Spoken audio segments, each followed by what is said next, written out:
ഇന്ന് രാത്രിയിലെ നമ്മുടെ ധ്യാനത്തിനായി വെളിപ്പാട് പുസ്തകം 2-ാം അധ്യായം അതിൻ്റെ 21-ാം വാക്യം വായിച്ചുകൊണ്ട് ഞാൻ വചന ശുശ്രൂഷയിലേക്ക് പ്രവേശിക്കുകയാണ്. വെളിപ്പാട് പുസ്തകം 2-ാം അധ്യായം അതിൻ്റെ 21-ാം വാക്യം. ഞാൻ അവൾക്ക് മാനസാന്തരപ്പെടുവാൻ സമയം കൊടുത്തിട്ടും ദുർനടപ്പ് വിട്ട് മാനസാന്തരപ്പെടുവാൻ അവൾക്ക് മനസ്സില്ല. വെളിപ്പാട് പുസ്തകം തിരുവെഴുത്തിലെ ഏറ്റവും ശ്രദ്ധേയവും ഏറ്റവും മനോഹരവുമായിരിക്കുന്ന പുസ്തകമാണ്. ക്രൈസ്തവ പീഡയുടെ കാലത്ത് എഴുതപ്പെട്ട ഈ പുസ്തകത്തോളം കാലങ്ങളെ വിവേചിക്കുവാൻ കഴിയുന്ന പ്രവചനാത്മാവിനെ ലോക ചരിത്രത്തിൽ മറ്റൊരു പുസ്തകത്തിനും കാണുവാൻ കഴിയുകയില്ല. ഏതാണ്ട് AD 80-90 കാലഘട്ടത്തിലാണ് വെളിപ്പാട് പുസ്തകം വിരചിക്കപ്പെടുന്നത്. റോമാ സാമ്രാജ്യം എന്ന് ഭരിച്ചുകൊണ്ടിരിക്കുന്നത് ഡൊമേഷ്യൻ കൈസറാണ്. ഡൊമേഷ്യൻ കൈസറിൻ്റെ ജയകരമായ ഭരണകാലത്ത് തനിക്ക് താനൊരു ദൈവമാണെന്ന് തോന്നുകയുണ്ടായി. അങ്ങനെ ഡൊമേഷ്യൻ പറഞ്ഞു, റോമാ സാമ്രാജ്യത്തിലുള്ളവരെല്ലാവരും തന്നെ ആരാധിക്കണമെന്നും തന്നെ ഒരു ദൈവമായി കരുതി പോകണമെന്നും. എന്നാൽ ഡൊമീഷ്യൻ എന്ന മനുഷ്യനെ ഒരാൾ ദൈവമായി ആരാധിക്കുവാൻ അക്കാലത്തിലെ ക്രൈസ്തവർക്കോ യഹൂദർക്കോ സാധ്യമായിരുന്നില്ല. ആകയാൽ കടുത്ത യഹൂദ വിരോധിയും ക്രൈസ്തവ വിരോധിയുമായിരുന്ന ഡൊമേഷ്യൻ ക്രൈസ്തവ നേതാക്കന്മാരെ ഓരോരുത്തരായി കൊന്നൊടുക്കുവാൻ തുടങ്ങി. അങ്ങനെ കൊന്നൊടുക്കുന്ന വേളകളിൽ യോഹന്നാൻ എന്ന യേശു കർത്താവിനെ നേരിട്ട് കണ്ടറിഞ്ഞ അപ്പോസ്തലന്മാരെ ഒരുവനായിരുന്ന യോഹന്നാനെയും താൻ പിടിച്ചു. യോഹന്നാനെയും താൻ പിടിച്ചതിന് ശേഷമായി തിളച്ച എണ്ണയിൽ മുക്കി തന്നെ കൊല്ലുവാൻ പരിശ്രമിച്ചിട്ടും തന്നെ കൊല്ലുവാൻ കഴിഞ്ഞില്ല. അങ്ങനെ റോമാ സാമ്രാജ്യത്തിൽ അക്കാലത്തെ ഒരു പ്രവാസ തടവറ ദ്വീപായിരുന്ന ഈജിയൻ കടലിടുക്കിൻ്റെ ഉള്ളതായിരുന്ന പത്മോസ് എന്ന ദ്വീപിലേക്ക് നാടുകടത്തി.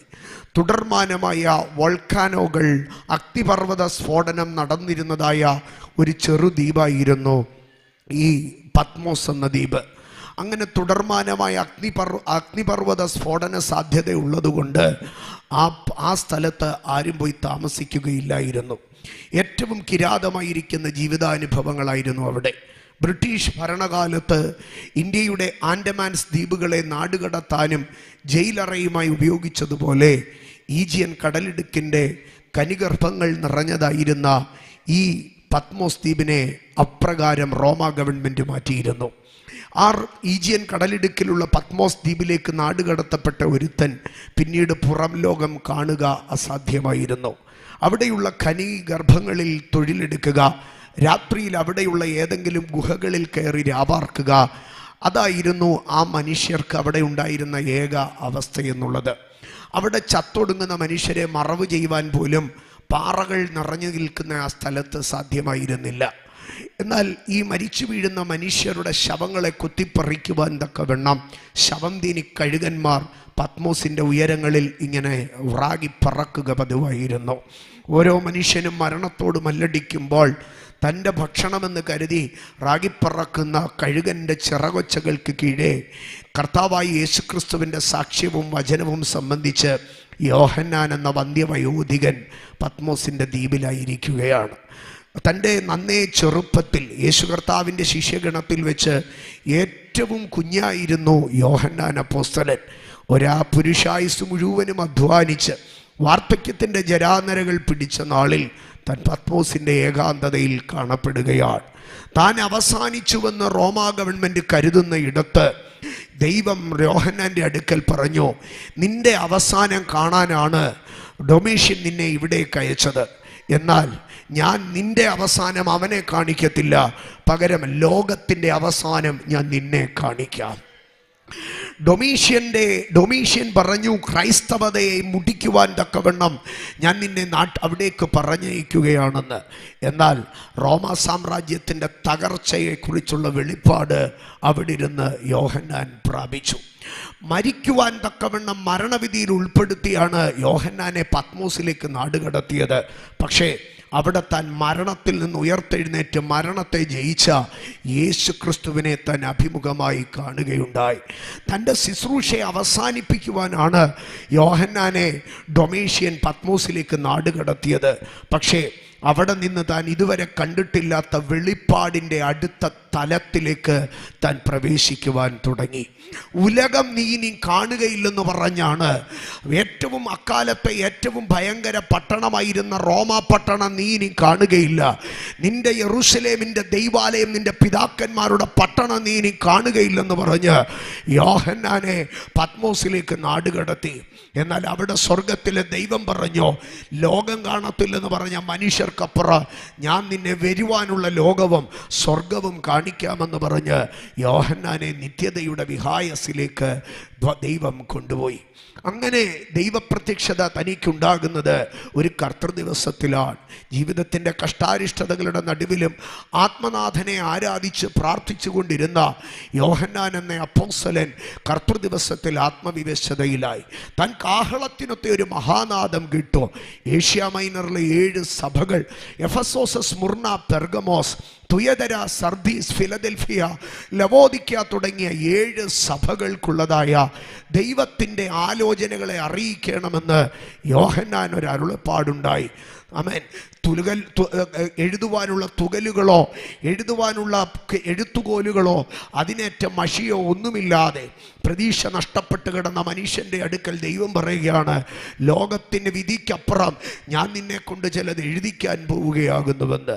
ഏഷ്യ മൈനറിലെ 7 സഭകൾക്ക് താൻ ദൂതെഴുതി. തുയതര സഭയുടെ അടുക്കൽ ദൂതെഴുതിക്കൊണ്ടിരിക്കുമ്പോഴാണ് തൻ്റെ അടുക്കൽ ഞാൻ വായിച്ച വേദഭാഗം ദൈവം പറഞ്ഞത്. കർത്താവ് തന്നോട് പറയുകയാണ്, ഞാൻ അവൾക്ക് മാനസാന്തരപ്പെടുവാൻ സമയം കൊടുത്തിട്ടും ദുർനടപ്പ് വിട്ട് മാനസാന്തരപ്പെടുവാൻ അവൾക്ക് മനസ്സില്ല എന്നാണ് പറയുന്നത്. തുയതര എന്ന പട്ടണത്തെ നാം പഠിക്കുമ്പോൾ ഈ ബൈബിളിലെ 7 സഭകളുടെ രേഖ പറഞ്ഞിരിക്കുന്നത് പോലെ തന്നെ പെർഗമോസിനും സർദീസിനും മധ്യേ കിടക്കുന്ന ഒരു നീണ്ട താഴ്വാരത്തിലെ പട്ടണമായിരുന്നു തുയതര എന്ന് പറയുന്ന പട്ടണം. തുയതര എന്ന് പറയുന്ന പട്ടണം വ്യാപാരികൾ ഉള്ള പട്ടണമായിരുന്നെങ്കിലും അവിടുത്തെ വ്യാപാരം അത്ര സമ്പന്നമായ വ്യാപാരമായിരുന്നില്ല. മാത്രമല്ല അവിടെ സമ്പന്നന്മാർ വന്ന് പാർക്കുവാനും താല്പര്യപ്പെട്ടിരുന്നില്ല. കാരണം ശത്രു രാജ്യങ്ങൾക്ക് വന്ന് ആക്രമിക്കുവാൻ ഏറ്റവും എളുപ്പമായിരുന്നത് കൊണ്ട്, അതൊരു സുരക്ഷിത പട്ടണമല്ലാതിരുന്നത് കൊണ്ട് ധനാഢ്യന്മാർ അവിടെ താമസിച്ചിരുന്നില്ല. ആ പട്ടണത്തിൻ്റെ പ്രധാന വ്യവസായം എന്തെന്നാൽ വസ്ത്രങ്ങൾക്ക് ചായം ചേർക്കുക എന്നുള്ളതായിരുന്നു. വിശുദ്ധ പൗലോസ് അപ്പോസ്തലന്റെ യാത്രയിൽ താൻ ഗ്രീക്ക് പട്ടണമായ ഫിലിപ്പിയയിൽ പോയി ശുശ്രൂഷിക്കുന്ന ഒരു ഭാഗമുണ്ട്. ഗ്രീക്ക് പട്ടണമായ ഫിലിപ്പിയയിൽ താൻ കടന്നു ചെല്ലുമ്പോൾ ശബത്ത് നാളിൽ താൻ ഏതെങ്കിലും ഒരു പള്ളി കാണുമെന്ന് പറഞ്ഞ് താൻ അവിടേക്ക് ഇറങ്ങിത്തിരിക്കുമ്പോൾ പള്ളി കാണാതെ താൻ പുഴവക്കത്ത് കടന്നു വന്ന് അവിടെ ഇരുന്നതായ സ്ത്രീകളുടെ അടുക്കൽ സംസാരിക്കുന്ന ഒരു ഭാഗം അപ്പോസ്തല പ്രവർത്തികളുടെ പുസ്തകം 16-ാം അധ്യായത്തിൽ എഴുതിയിട്ടുണ്ട്. അവിടെ ഒരു സ്ത്രീയെക്കുറിച്ച് പരാമർശിക്കുന്നുണ്ട്, ലുദിയ എന്ന് പറയുന്ന സ്ത്രീ. ആ സ്ത്രീയുടെ ബിസിനസ് രക്താംബരം വിൽക്കുകയായിരുന്നു, അതായത് തുണിയിൽ ചായം കലർത്തി വിൽക്കുകയായിരുന്നു. അവളെക്കുറിച്ച് ഇങ്ങനെയാണ് എഴുതിയിരിക്കുന്നത്, രക്താംബരം വിൽക്കുന്നവളും തുയധര പട്ടണക്കാരിയുമായി ഇരിക്കുന്ന ലുദിയ എന്നവൾ ഇത് കേട്ടുകൊണ്ടിരുന്നുവെന്ന്. ഇതാണ് തുയതര പട്ടണത്തിൻ്റെ പശ്ചാത്തലം. ഈ തുയതര പട്ടണത്തിലേക്ക് വരുമ്പോൾ, ആ തുയതര പട്ടണത്തിന് ദൂത് പറയുമ്പോൾ കർത്താവ് പറയുകയാണ്, ആ തുയതര പട്ടണത്തിൽ ഒരു സ്ത്രീയുണ്ട്, അവൾ പ്രവാചകി എന്ന് തന്നെത്താൻ അഭിമതിക്കുന്നവളാണ്. അവൾ ചെയ്യുന്ന 2 കാര്യങ്ങളുണ്ട്. അവൾ ചെയ്യുന്ന പ്രധാനമായ ഒരു കാര്യമെന്ന് പറഞ്ഞാൽ വിഗ്രഹാർപ്പിതം തിന്നുവാൻ മനുഷ്യരെ ധൈര്യപ്പെടുത്തുകയാണ്, പ്രേരിപ്പിക്കുകയാണ്. അതിൻ്റെ പശ്ചാത്തലം എന്തെന്ന് പറഞ്ഞാൽ, തുയതര പട്ടണത്തിലെ ബിസിനസ്സുകാർ കൂടി ഇടയ്ക്കിടയ്ക്ക് സദ്യ നടത്തുമായിരുന്നു, അന്നദാനം നടത്തുമായിരുന്നു. അപ്പോൾ തുയതര പട്ടണത്തിലെ എല്ലാവരും ആ സദ്യയിൽ വിരുന്നിൽ പങ്കെടുക്കുമായിരുന്നു. എന്നാൽ ആ വിരുന്ന് നടത്തുന്നതിന് മുന്നമേ ആ തുയതര പട്ടണത്തിലുള്ളതായ ഒരു അന്യാരാധനയുടെ മുമ്പിൽ ഇത് അർപ്പിച്ചതിന് ശേഷം ഇതൊരു നേർച്ചയായിട്ടായിരുന്നു അവിടെ ഇത് വിളമ്പിക്കൊണ്ടിരുന്നത്. എന്നാൽ അവിടെയുള്ള ക്രൈസ്തവരുടെ അടുക്കൽ ദൈവത്തിൻ്റെ നിയോഗം പ്രാപിച്ച അഭിഷക്തന്മാർ പറഞ്ഞു, നിങ്ങളത് ഭക്ഷിക്കരുതെന്ന്. എന്നാൽ ഈ പറയുന്ന അവിടെ ഉണ്ടായിരുന്ന ഒരു സഭാമൂപ്പൻ്റെ ഭാര്യയായിരിക്കുന്ന ഇവൾ പറഞ്ഞു, ഇല്ല, അത് കുഴപ്പമില്ല, അത് ഭക്ഷണം കഴിച്ചിരിക്കുന്നത് കൊണ്ട് ഒരു കുഴപ്പവുമില്ല എന്ന് പറഞ്ഞ് ഈ സ്ത്രീ അവരെ ഇത് ഭക്ഷിക്കുവാൻ പ്രേരിപ്പിക്കുകയാണ്. മാത്രമല്ല അക്കാലഘട്ടങ്ങളിൽ ഉള്ളതായ ഒരു ദുർവ്യാഖ്യാന ചിന്താഗതി ഉണ്ടായിരുന്നു. മനുഷ്യന്റെ ശരീരത്തിൽ ചെയ്യുന്ന പാപമൊന്നും എന്താകത്തില്ല, അത് ആത്മാവിനെയോ മനസ്സിനെയോ ബാധിക്കുകയില്ലെന്ന്. ആകയാൽ അവൾ പറഞ്ഞു, ശരീരം കൊണ്ട് പാപം ചെയ്യുന്നത് തെറ്റല്ല, അത് ദൈവം മനുഷ്യനിൽ ഇട്ടിരിക്കുന്ന വികാരമാണ്. വികാരങ്ങൾ സംതൃപ്തി അടയട്ടെ, ആത്മാവ് വിശുദ്ധമായി ചിന്തിക്കട്ടെ. രണ്ട്, ആ കാലഘട്ടങ്ങളിൽ ഉണ്ടായിരുന്ന, പ്രത്യേകിച്ച് തുയധരയിൽ ഉണ്ടായിരുന്ന ഒരു ചിന്താഗതി, ഒരു പഠിപ്പിക്കൽ എന്താണെന്ന് പറഞ്ഞാൽ, പാപമറിയാത്തവൻ എങ്ങനെ വിശുദ്ധമായി ജീവിക്കാൻ കഴിയും? നമ്മുടെ നാട്ടിലൊക്കെ പറയും, മദ്യപിക്കാത്തവൻ എങ്ങനെ, മദ്യം രുചിച്ചു നോക്കാത്തവന് എങ്ങനെ മദ്യത്തെ വെറുക്കുവാൻ കഴിയോ? ഒരിക്കലും കുടിച്ചിട്ടില്ലാത്തത് കൊണ്ടാണ് പാസ്റ്ററെ, നിങ്ങൾ ഒരിക്കലും മദ്യം കുടിച്ചിട്ടില്ലാത്തത് കൊണ്ടാണ് നിങ്ങൾ മദ്യപിക്കാത്തത്. ഒന്ന് കുടിച്ചു നോക്കിയിട്ട് പിന്നെ അത് കുടിക്കാതിരിക്കാൻ കഴിയുമോ? ഇതായിരുന്നു തുയധര പട്ടണത്തിലെ ആമേൻ ഉപദേശം. അതുകൊണ്ട് ഈ ഇസബേൽ എന്ന് പറയുന്ന വിളിക്കപ്പെടുന്ന സ്ത്രീ പറഞ്ഞിരുന്നു, ഏത് മനുഷ്യനും പാപം ഒരിക്കലെങ്കിലും ചെയ്തിരിക്കണം, എന്നിട്ട് ആ പാപത്തെ ജയിക്കണം, അതാണ് വിശുദ്ധ ജീവിതമെന്ന്. ഇങ്ങനെ ദുർവ്യാഖ്യാന പരമ്പരകളുമായി അവൾ സഭയെ തെറ്റിക്കുമ്പോൾ അവിടെ ദൈവം പറയുകയാണ് യോഹന്നാന്റെ അടുക്കൽ, ആ ഇസബേൽ എന്ന സ്ത്രീക്ക് ഞാൻ മാനസാന്തരപ്പെടുവാൻ സമയം കൊടുത്തു, എന്നാൽ അവൾക്ക് മാനസാന്തരപ്പെടുവാൻ മനസ്സില്ല എന്ന് പറയുകയാണ്. ഇവിടെ രണ്ട് കാര്യമാണ് നമുക്ക് കാണുവാൻ കഴിയുന്നത്: മാനസാന്തരപ്പെടുവാനുള്ള സമയവും മാനസാന്തരപ്പെടുവാനുള്ള മനസ്സും. ഒരു മനുഷ്യൻ മാനസാന്തരപ്പെടുവാൻ ഒരു സമയം കിട്ടണം. ആ സമയം ദൈവമാണ് കൊടുക്കുന്നത്. എന്നാൽ ഒരു മാനസാന്തരപ്പെടുവാനുള്ള മനസ്സുണ്ടാകണം, അതവന് സ്വമേധയാ ഉണ്ടാകണം. വിശുദ്ധ തിരുവെഴുത്തിലെ അല്ലെങ്കിൽ ദൈവീക വിഷയങ്ങളിലെ ഏറ്റവും അടിസ്ഥാനപരമായിരിക്കുന്ന വിഷയമാണ് മാനസാന്തരം എന്ന് പറയുന്നത്. എൻ്റെ സഹോദരങ്ങളെ, മാനസാന്തരം 3 വിധത്തിലുണ്ട്. ഒന്ന്, ഒരു പാപി മാനസാന്തരപ്പെടണം. ഒരിക്കലും ദൈവത്തെ അറിഞ്ഞിട്ടില്ലാത്ത, ഒരിക്കലും വിശുദ്ധി എന്തെന്ന് അറിഞ്ഞിട്ടില്ലാത്ത, പാപത്തിൻ്റെ അഴുക്കുചാലിൽ കിടക്കുന്ന ഒരു മനുഷ്യൻ മാനസാന്തരപ്പെടണം. എന്നാൽ 2, ഈ മാനസാന്തരപ്പെട്ടവരുടെ കൂട്ടമായിരിക്കുന്ന സഭയ്ക്ക് എന്തുണ്ടായിരിക്കണമെന്നറിയാമോ? ഈ സഭയ്ക്ക് ഒരു മാനസാന്തരം ഉണ്ടായിരിക്കണം. മാനസാന്തരം ജീവിതത്തിൽ ഒരിക്കൽ മാത്രം ഉണ്ടാകുന്ന അനുഭവമല്ല, മാനസാന്തരം ജീവിതത്തിൻ്റെ ഒരു ചര്യയായിരിക്കണം. ഇതൊരു വൺ ടൈം ഇൻസിഡൻ്റ് അല്ല, ഇതൊരു ലൈഫ് സ്റ്റൈലായിരിക്കണം. ജീവിതത്തിൻ്റെ മാനസാന്തര മരണം വരെയും നമുക്ക് എന്തുണ്ടായിരിക്കണമെന്നറിയാമോ? മാനസാന്തരം ഉണ്ടായിരിക്കണം. എല്ലാ ദിവസവും നമ്മളിൽ മാനസാന്തരം ഉണ്ടായിരിക്കണം. വെളിപ്പാട് പുസ്തകം 2-ാം അധ്യായത്തിൽ ആരംഭത്തിൽ മാനസാന്തരത്തെ കുറിച്ച് പറയുന്നത് എഫെസോസിലുള്ള സഭയോടാണ്. 7 സഭകൾക്ക് ദൂത് പറയുമ്പോൾ സ്മുർണയുടെ അടുക്കലും ഫിലദൽഫിയയുടെ അടുക്കലുമല്ലാത്ത 5 സഭകളുടെ അടുക്കലും മാറി മാറി പറയുന്ന ഒരു വാക്കാണ്. എന്താണെന്നറിയാമോ? മാനസാന്തരപ്പെടുക. സ്മുർണയുടെ അടുക്കലും ഫിലദൽഫിയയുടെ അടുക്കലും പറയുന്നില്ല മാനസാന്തരപ്പെടുവാൻ. ബാക്കി എല്ലാ സഭകളുടെ അടുക്കലും പറയുകയാണ് മാനസാന്തരപ്പെടുവാൻ. ഇനി കുറച്ചുകൂടെ പറഞ്ഞാൽ തുയധര സഭയുടെ അടുക്കൽ മാനസാന്തരപ്പെടാൻ പറയുന്നില്ല, തുയധര സഭയിലെ ഒരു വ്യക്തിയുടെ അടുക്കലാണ് മാനസാന്തരപ്പെടുവാൻ പറയുന്നത്. ഞാൻ അതിലേക്ക് സാവകാശം വരാം. അപ്പോൾ എഫെസോസിലെ സഭയുടെ അടുക്കൽ പറയുകയാണ്, നീ ഇടയ്ക്കിടയ്ക്ക് ഇരുന്ന് ഓർക്കണം, എവിടെ നിന്നെങ്കിലും നിന്റെ വീഴ്ച സംഭവിച്ചിട്ടുണ്ടോ എന്ന് നീ ഓർത്തു മാനസാന്തരപ്പെടണം. ജീവിതത്തിൽ നടന്ന വഴികളും ദൈവം നടത്തിയ വഴികളും നമ്മൾ ഓർക്കണം. ഞാൻ ഒന്നും കൂടെ പറയട്ടെ, നടന്ന വഴിയും നടത്തിയ വഴിയും ഒന്ന് ഓർക്കണം. നമ്മളെപ്പോഴും പാട്ടുപാടും, നടത്തിയ വിധങ്ങൾ ഓർത്താൽ നന്ദി ഏകിടാതിരിക്കുമോന്ന്. എൻ്റെ പ്രിയരെ, എന്നാൽ ഞാൻ ഒരു കാര്യം നിങ്ങളോട് ചോദിക്കുക, ഇവിടെ വരെ എത്തിയപ്പോൾ എല്ലാം ദൈവം നടത്തിയ വഴി തന്നെ ആയിരുന്നോ, അതോ നമ്മൾ നടന്ന വഴികളുണ്ടായിരുന്നോ? പിന്നിട്ട ജീവിതത്തിലേക്കൊന്ന് ഇരുന്ന് ഓർക്കണം.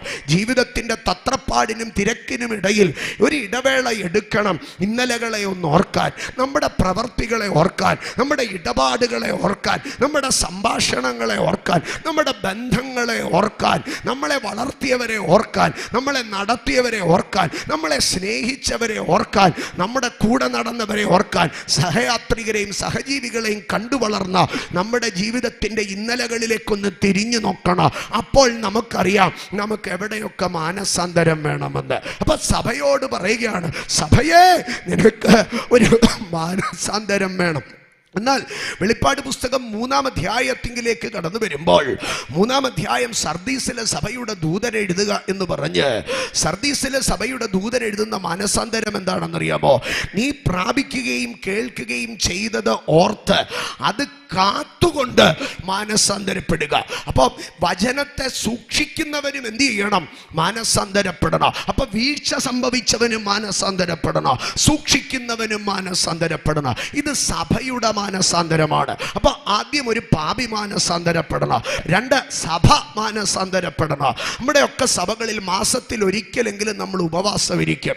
2 ദിവസം 3 ദിവസമൊക്കെ നമ്മൾ ഉപവാസം ഇരിക്കും. പറ്റുമെങ്കിൽ നമ്മൾ ഒരാഴ്ചയൊക്കെ ഉപവാസം ഇരിക്കും, മിനിമം മാസം തോറും. പിന്നെ വർഷത്തിൽ 3 പ്രാവശ്യമെങ്കിലും നമ്മൾ ഒരു നീണ്ട ഉപവാസം 21 ഇരിക്കുക. ഈ ഉപവാസങ്ങളുടെയൊക്കെ പ്രാരംഭ സമയങ്ങൾ തുടങ്ങി നമ്മൾ ഏറ്റവും ഫോക്കസ് ചെയ്യുന്നത് എന്തിലായിരിക്കുമെന്നറിയാമോ? ആഴമേറിയ ഒരു മാനസാന്തരത്തിലേക്ക്. അപ്പൊ സഭയ്ക്കകത്ത് ഒരു മാനസാന്തരം ഉണ്ടാകണം. ആമേൻ. മൂന്നാമത്തെ മാനസാന്തരം എന്ന് പറയുന്നതാണ് തുയതര സഭയുടെ മാനസാന്തര. അവിടെ തുയതര സഭയോടല്ല മാനസാന്തരപ്പെടാൻ പറയുന്നത്, അവിടുത്തെ ഇസബേൽ എന്ന് പറയുന്ന ഒരു വ്യക്തിയെ ചൂണ്ടിക്കാണിച്ചിട്ട് പറയുകയാണ്, ഞാൻ അവൾക്ക് മാനസാന്തരപ്പെടുവാൻ സമയം കൊടുത്തു, പക്ഷെ അവക്ക് മാനസാന്തരപ്പെടുവാൻ മനസ്സില്ല എന്ന് പറയുകയാണ്. ഇന്ന് രാത്രി എന്നെ കേൾക്കുന്ന എൻ്റെ സഹോദരങ്ങളെ ഞാനൊന്ന് വിളിച്ചു പറയട്ടെ, ദൈവം നിനക്കൊരു സമയം തരികയാണ്. എന്തിനു വേണ്ടിയാണെന്നറിയാമോ? മാനസാന്തരപ്പെടുവാൻ ഉള്ള സമയം. ദൈവം മനുഷ്യന് മാനസാന്തരപ്പെടുവാൻ നൽകുന്നത് എന്തൊക്കെയാണ്? ഇന്ന് രാത്രി ഞാൻ പ്രാരംഭമായി ധ്യാനിക്കുവാൻ പോകുന്നത്, ഒരു മനുഷ്യൻ്റെ മാനസാന്തരത്തിന് വേണ്ടി ദൈവം എന്തു നൽകുന്നു, ഒരു മനുഷ്യൻ്റെ മാനസാന്തരത്തിന് വേണ്ടി ദൈവം എന്ത് നൽകുന്നു. അതിൽ ഒന്നാമത് ദൈവം മനുഷ്യൻ്റെ മാനസാന്തരത്തിന് വേണ്ടി നൽകുന്നത് എന്താണെന്നറിയാമോ? സ്തോത്ര, മനുഷ്യന് സമയം നൽകുകയാണ്. ഞാൻ അതിനകത്ത് അതിലേക്ക് കയറുന്നതിന് മുൻപേ ഒരു കാര്യം ഞാൻ ഓർപ്പിക്കട്ടെ. എൻ്റെ സഹോദരങ്ങളെ, ലോകത്തിൽ എനിക്കും നിങ്ങൾക്ക് സമയം തരാൻ ഒരേ ഒരാൾക്കേ കഴിയത്തുള്ളൂ. ആർക്ക് മാത്രമേ കഴിയത്തുള്ളൂ എന്നറിയാമോ? സ്വർഗത്തിലെ ദൈവത്തിന് മാത്രമേ നമുക്ക് സമയം തരാൻ കഴിയത്തുള്ളൂ. നമ്മളൊക്കെ പലപ്പോഴും പറയുക, നമ്മുടെ ഇടയിലൊക്കെ ഈ വയറ് നിറഞ്ഞെന്ന് പറഞ്ഞു കഴിഞ്ഞാൽ പിള്ളേരെ കളിയാക്കി പറയുക, 5 സെന്റ് വസ്തു നിനക്ക് തരാമെന്ന്. ആരെങ്കിലും ഉദരവലിപ്പം കൂട്ടിക്കൊടുത്തതായിട്ട് കേട്ടിട്ടുണ്ടോ? ഇല്ല, ഉദരവലിപ്പം കൂട്ടിക്കൊടുക്കാൻ കഴിയുകയില്ല. ഇനി അടുത്ത ഭാഗം, പക്ഷെ ഉദരവലിപ്പം കുറച്ച് തരാമെന്ന് പറയുന്ന ഒത്തിരി പേര് ലോകത്തിലുണ്ട്. പക്ഷെ ഉദരവലിപ്പം കൂട്ടിക്കൊടുക്കാൻ ആർക്കും കഴിയത്തില്ല. ഇതുപോലെ നമ്മൾ പലപ്പോഴും പറയും, സമയമില്ല സമയമില്ല. നിങ്ങൾ സമയമില്ലെന്ന് പറഞ്ഞാൽ എല്ലാ മനുഷ്യനും നിങ്ങളുടെ അടുക്കൽ തിരിച്ചു പറയുന്ന ഒരു മറുപടി ഉണ്ട്. എന്താണെന്നറിയാമോ? എല്ലാ മനുഷ്യർക്കും 24 മണിക്കൂറേ ഉള്ളൂ, ആർക്കും സമയം കൂടുതലില്ലെന്ന് പറയുക. എന്ന് പറഞ്ഞാൽ മനുഷ്യൻ നിസ്സഹായാവസ്ഥ പറയുകയാണ്, നിനക്ക് സമയം തരാൻ എൻ്റെ പക്കലില്ല. എന്നാൽ ഇന്ന് രാത്രികാലം ഞാൻ വിളിച്ചു പറയുന്ന എൻ്റെ കർത്താവും എൻ്റെ ദൈവവുമായവന് ഒരു മനുഷ്യന് സമയം കൂട്ടിക്കൊടുപ്പാൻ കഴിയുക. ആയുസ്സിൻ്റെ മധ്യത്തിൽ എന്ന് പറഞ്ഞാൽ 39ാമത്തെ വയസ്സിൽ ഒരു പ്രവാചകൻ തൻ്റെ രോഗക്കിടക്ക് കരികെ വന്ന് നിന്ന് ഇസ്രായേൽ ഭരിച്ച ഒരു രാജാവിൻ്റെ അടുക്കൽ പറഞ്ഞു, വീട്ടുകാര്യമെല്ലാം നോക്കിക്കോ, ഉടനെ മരിച്ചു പോകുമെന്ന് പറഞ്ഞു. ആ മനുഷ്യൻ തിരിഞ്ഞു കിടന്ന ഒരൊറ്റ കരച്ചിൽ കരഞ്ഞു. കരച്ചിൽ കേട്ട് സ്വർഗത്തിലെ ദൈവം കൊട്ടാരത്തിൽ നിന്ന് ഇറങ്ങിപ്പോയ പ്രവാചകനെ തിരിച്ചു വിളിച്ച് കയറ്റിയിട്ട് പറഞ്ഞു, ദൈവം എൻ്റെ അടുക്കൽ പറഞ്ഞു, നിന്റെ ആയുസ്സിൽ ഒരു 15 വർഷം കൂടെ, 15 മിനിറ്റ് അല്ല, 15 ദിവസമല്ല, 15 മാസമല്ല, നിന്റെ ആയുസ്സിൽ 15 വർഷം കൂടെ കൂട്ടി തന്നിരിക്കുന്നു. അപ്പൊ സമയം നൽകാൻ കഴിയുന്നത് ഒരേ ഒരാൾക്കേ ഉള്ളൂ. ആർക്കാണ്? ദൈവത്തിന് മാത്രം. ആമേൻ. ഇന്ന് രാത്രികാല 2026 പുതുവർഷം കണ്ട് ഇവിടെ കയറിയിരിക്കുന്ന ഓരോ പ്രിയപ്പെട്ടവരുടെ അടുക്കലും ഞാൻ പറയുകയാണ്, നീ 2026 കണ്ടത് ഒരു മനുഷ്യന്റെ ഔദാര്യമല്ല, സ്വർഗത്തിലെ ദൈവത്തിന്റെ കരുണയാണ്. ഈ 2026 സമയം നീട്ടിത്തന്നത് എൻ്റെ ദൈവമാണ്. അങ്ങനെയെങ്കിൽ ഞാൻ ഒന്ന് ചോദിക്കുകയാണ്, എന്തിനാണ് 2026 ദൈവം നിനക്ക് നീട്ടിത്തന്നത്? എന്തിനാ 2026 ഒരു വർഷം കൂടെ നീട്ടിത്തന്നത്? ആമേൻ. 2025 മരിച്ചു പോകത്തക്ക എത്ര സാഹചര്യങ്ങൾ കടന്നു വന്നോ, എത്ര സമയങ്ങൾ കടന്നു വന്നോ, പിന്നെയും ദൈവം ഒന്ന് നീട്ടിത്തന്നോ. ദൈവം പിന്നെയും സമയത്തിൻ്റെ കടികാരം ഒന്ന് മാറ്റി. ആമേൻ. നിൽക്കുന്നതിന് മുൻപേ വിറങ്ങലിക്കുന്ന ഒരു കടികാരത്തിൻ്റെ സൂചി പോലെ പറഞ്ഞതുപോലെ നിന്റെ ജീവിതത്തിന്റെ സമയം നിൽക്കാൻ പോകുകയാണെന്നറിഞ്ഞപ്പോൾ വീണ്ടും ഒരിക്കൽ കൂടെ ബാറ്ററി മാറിയിട്ട് ചക്രം തിരിച്ചു കൊടുത്ത് കടികാരത്തെ ഓടിക്കുന്നത് പോലെ നിന്റെ ജീവിതത്തിന്റെ സമയം ഒന്ന് കൂട്ടിത്തന്നുവെങ്കിൽ അതിന്റെ പിമ്പിൽ ദൈവത്തിനൊരു ഉദ്ദേശമുണ്ട്. ഇന്ന് രാത്രി എത്ര പേർ തിരിച്ചറിയുന്നോ, എൻ്റെ ആയുസ്സിനകത്തൊരു നാഴികയെങ്കിലും അവൻ കൂട്ടിത്തന്നിട്ടുണ്ടെങ്കിൽ, എൻ്റെ ജീവിതത്തിൽ ഒരു സമയം അവൻ തന്നെങ്കിൽ അതിൻ്റെ പിമ്പിൽ ഒരു ഉദ്ദേശമുണ്ട്. അതിൻ്റെ ഒന്നാമത്തെ ഉദ്ദേശം ഞാൻ വിളിച്ചു പറയുന്നു, ഞാൻ നിനക്ക് മാനസാന്തരപ്പെടുവാനൊരു സമയം നൽകിയിരിക്കുന്നു. 2026 എൻ്റെ ദൈവം എനിക്കൊന്ന് നീട്ടിത്തന്നത് ഞാനൊന്ന് മാനസാന്തരപ്പെടാനാണ്. എനിക്കൊരു മാനസാന്തരം ആവശ്യമാണ്. മാനസാന്തരത്തിനായി ദൈവ സമയം കൊടുക്കുകയാണ്. എൻ്റെ സഹോദരങ്ങളെ, മാനസാന്തരത്തിന് ദൈവം നീട്ടിത്തരും. അത് നമ്മുടെ സമയത്തെ തന്നെ നീട്ടിത്തരും. എന്നാൽ സമയത്തെ നീട്ടിത്തരുമെന്ന് പറയുമ്പോൾ അതിന് മറ്റൊരു ഭാഗം കൂടെയുണ്ട്. വിശുദ്ധ പത്രോസിന്റെ ലേഖനത്തിലേക്ക് കടന്നു വരുമ്പോൾ 2-ാം ലേഖനം 3-ാം അധ്യായത്തിൽ അവിടെ ദൈവവാഗ്ദത്തങ്ങൾ പരിഹസിക്കപ്പെടുകയാണ്. ദൈവവാഗ്ദത്തങ്ങൾ പരിഹസിക്കപ്പെടുന്നു. എന്താണ് പരിഹസിക്കപ്പെടുന്ന ദൈവവാഗ്ദത്തം? ക്രൈസ്തവർ യേശു കർത്താവിന്റെ മരണ പുനരുദ്ധാനത്തിന്റെ അന്ന് തുടങ്ങി പ്രസംഗിക്കുന്ന ഒരു കാര്യമുണ്ട്. യേശു ഒലിവുമലയിൽ നിന്ന് മേഘങ്ങൾക്കിടയിൽ സ്വർഗത്തിലേക്ക് കയറിപ്പോയതുപോലെ രണ്ടാമതും മേഘങ്ങളിൽ പ്രത്യക്ഷനാകുക. അന്ന് കാഹളം ധ്വനിക്കും, മരിച്ചവർ അക്ഷയരായി ഉയർക്കുക, നാം രൂപാന്തരപ്പെടുക. കർത്താവ് താൻ ഗംഭീരനാദത്തോടും പ്രധാന ദൂതന്റെ ശബ്ദത്തോടും ദൈവത്തിന്റെ കാഹളത്തോട് സ്വർഗാദി സ്വർഗത്തിൽ നിന്ന് മധ്യാകാശത്തിൽ ഇറങ്ങി വന്ന് നിൽക്കുമ്പോൾ ക്രിസ്തുവിൽ മരിച്ചവർ കല്ലറകളെ തുറന്ന് സ്വർഗാദി സ്വർഗങ്ങളിൽ നിന്ന് ഇറങ്ങി വന്നിരിക്കുന്ന ക്രിസ്തുനാഥനെ കാണുവാൻ മധ്യാകാശത്തിൽ എടുക്കപ്പെട്ട് മേഘങ്ങളുടെ മണിപ്പന്തലിൽ വെച്ച് അരിമനാഥനെ കാണുമെന്ന് ഒരു വാഗ്ദത്തം കിടപ്പുണ്ട്. പക്ഷേ കുറെ കഴിഞ്ഞപ്പോൾ നാട്ടുകാർ കളിയാക്കാൻ തുടങ്ങി. എടാ, ആകാശത്തിൽ ആരും വന്നില്ലല്ലോ, മേഘത്തിൽ ആരും വന്നില്ലല്ലോ എന്ന് കളിയാക്കാൻ തുടങ്ങി. പരിഹാസം കേട്ട് ഒരു നാളിൽ പത്രോസ് അപ്പോസ്തലനിരുന്ന് പ്രാർത്ഥിച്ചോ, കർത്താവേ, നാട്ടുകാരൊക്കെ ചോദിക്കുന്നു, ഞങ്ങൾ പ്രസംഗിച്ച് യേശു വരാറായി എന്ന്. ഞങ്ങൾ പ്രസംഗിച്ചു, ഇതാ ഈ മധ്യാകാശത്തിൽ യേശു മടങ്ങി വരുമെന്ന്. പിന്നെയും ഞങ്ങൾ പ്രസംഗിച്ചോ, ഒലിവുമലയുടെ നെടുറുകയിൽ നീ യഹൂദന്റെ രക്ഷയ്ക്കായി ഇറങ്ങി വരുമെന്ന്. എന്താ കർത്താവേ വരാഞ്ഞത്? അന്നാളിൽ ഈ പത്രോസിന്റെ അടുക്കൽ സ്വർഗത്തിലെ ദൈവം മറുപടി പറഞ്ഞു. ആ മറുപടിയെ പിന്നീട് ലേഖനം എഴുതുമ്പോൾ പത്രോസ് എഴുതി വെച്ചോ. 2 പത്രോസ് 3-ാം അധ്യായം അതിന്റെ 9-ാം വാക്യത്തിലേക്ക് 8-ാം വാക്യത്തിലേക്ക് വരുമ്പോൾ പത്രോസ് ഒരു ചരിത്രം പറയുകയാണ്, ഒരു മർമ്മം, ഒരു രഹസ്യം പറയുകയാണ്. എന്നാൽ പ്രിയമുള്ളവരെ, കർത്താവിന് ഒരു ദിവസം 1000 സംവത്സരം പോലെയോ, 1000 സംവത്സരം ഒരു ദിവസം പോലെ ഇരിക്കുന്നു എന്നീ കാര്യം നിങ്ങൾ മറക്കരുത്. എന്നിട്ട് അടുത്തതായിട്ട് പത്രോസ് താൻ കേട്ട ദൈവശബ്ദത്തെ വ്യാഖ്യാനിച്ച് നൽകുകയാണ്. ചിലർ താമസമെന്ന് വിചാരിക്കുന്നത് പോലെ കർത്താവ് തൻ്റെ വാഗ്ദത്തം നിവർത്തിപ്പാൻ താമസിക്കുന്നില്ല. പിന്നെയോ ആരും നശിച്ചു പോകാതെ എല്ലാവരും മാനസാന്തരപ്പെടുവാൻ അവൻ ഇച്ഛിച്ച് നിങ്ങളോട് ദീർഘക്ഷമ കാണിക്കുന്നതേ ഉള്ളൂ. അപ്പൊ കർത്താവ് സമയം കൂട്ടി നൽകുകയാ. കർത്താവിന് വരാൻ കഴിയാഞ്ഞിട്ടല്ല, കർത്താവിന് സമയം കിട്ടാഞ്ഞിട്ടല്ല, കർത്താവ് ലേറ്റ് ആകുന്നതല്ല. പകരം കർത്താവ് പേഷ്യൻസ് ആണ്. കർത്താവിന്റെ ഡിലേ അല്ല, അത് കർത്താവിന്റെ പേഷ്യൻസ് ആണ്. ഇന്ന് രാത്രി ഞാൻ വിളിച്ചു പറയുന്നു, ഉക്രൈനിൽ സ്ഫോടനം നടക്കാഞ്ഞിട്ടല്ല, ഇറാൻ പിടിച്ചെടുക്കാഞ്ഞിട്ടല്ല, യെറുശലേമിൽ യുദ്ധമുണ്ടാകാഞ്ഞിട്ടല്ല. ഇനി 3-ാം ലോക മഹായുദ്ധത്തിന്റെ വട്ടം കൂടണമെന്നൊന്നുമില്ല. യേശു കർത്താവിന് ഏത് കണ്ണിമപ്പൊഴുതിലും മടങ്ങി വന്ന് തൻ്റെ വിശുദ്ധന്മാരെ ചേർക്കുവാൻ കഴിയോ? കർത്താവിന് അത് ചെയ്യാതിരിക്കുന്നതിൻ്റെ കാരണം കർത്താവ് ഒന്നുങ്ങളുടെ സമയം നീട്ടി നൽകുകയാ. അവൻ ദീർഘക്ഷമ കാണിക്കുകയാ. ആരെങ്കിലും ഒന്ന് മാനസാന്തരപ്പെടട്ടെ, ആരെങ്കിലും ഒന്ന് രക്ഷപ്പെടട്ടെ. ഞാൻ ഒരു ദിവസം താമസിച്ചു വന്നാൽ ഒരു പാപിയെങ്കിലും മാനസാന്തരപ്പെട്ടാലോ. ഇന്ന് ഞാൻ മടങ്ങി വന്ന് എൻ്റെ സഭയെ ചേർത്താൽ ഒരുപക്ഷെ അവൻ എടുത്തുകൊള്ളപ്പെടത്തില്ല, അവൻ രൂപാന്തരപ്പെടത്തില്ല. അതുകൊണ്ട് ഞാൻ അവന് വേണ്ടി ഒരു ദിവസം കൂടെ എന്ത് ചെയ്യുക? നീട്ടിവെക്ക. കർത്താവായ യേശു ക്രിസ്തുവിന്റെ പ്രഥമ പ്രത്യക്ഷതയെ കുറിച്ച്, യേശു കർത്താവിനെ കാൽവറിയിൽ ബലിമൃഗമായി അർപ്പിക്കുന്നതിനെ കുറിച്ച് യോഹന്നാൻ ശ്ലീഹ തന്റെ ലേഖന സുവിശേഷത്തിൽ ഇങ്ങനെ എഴുതി വെച്ചോ.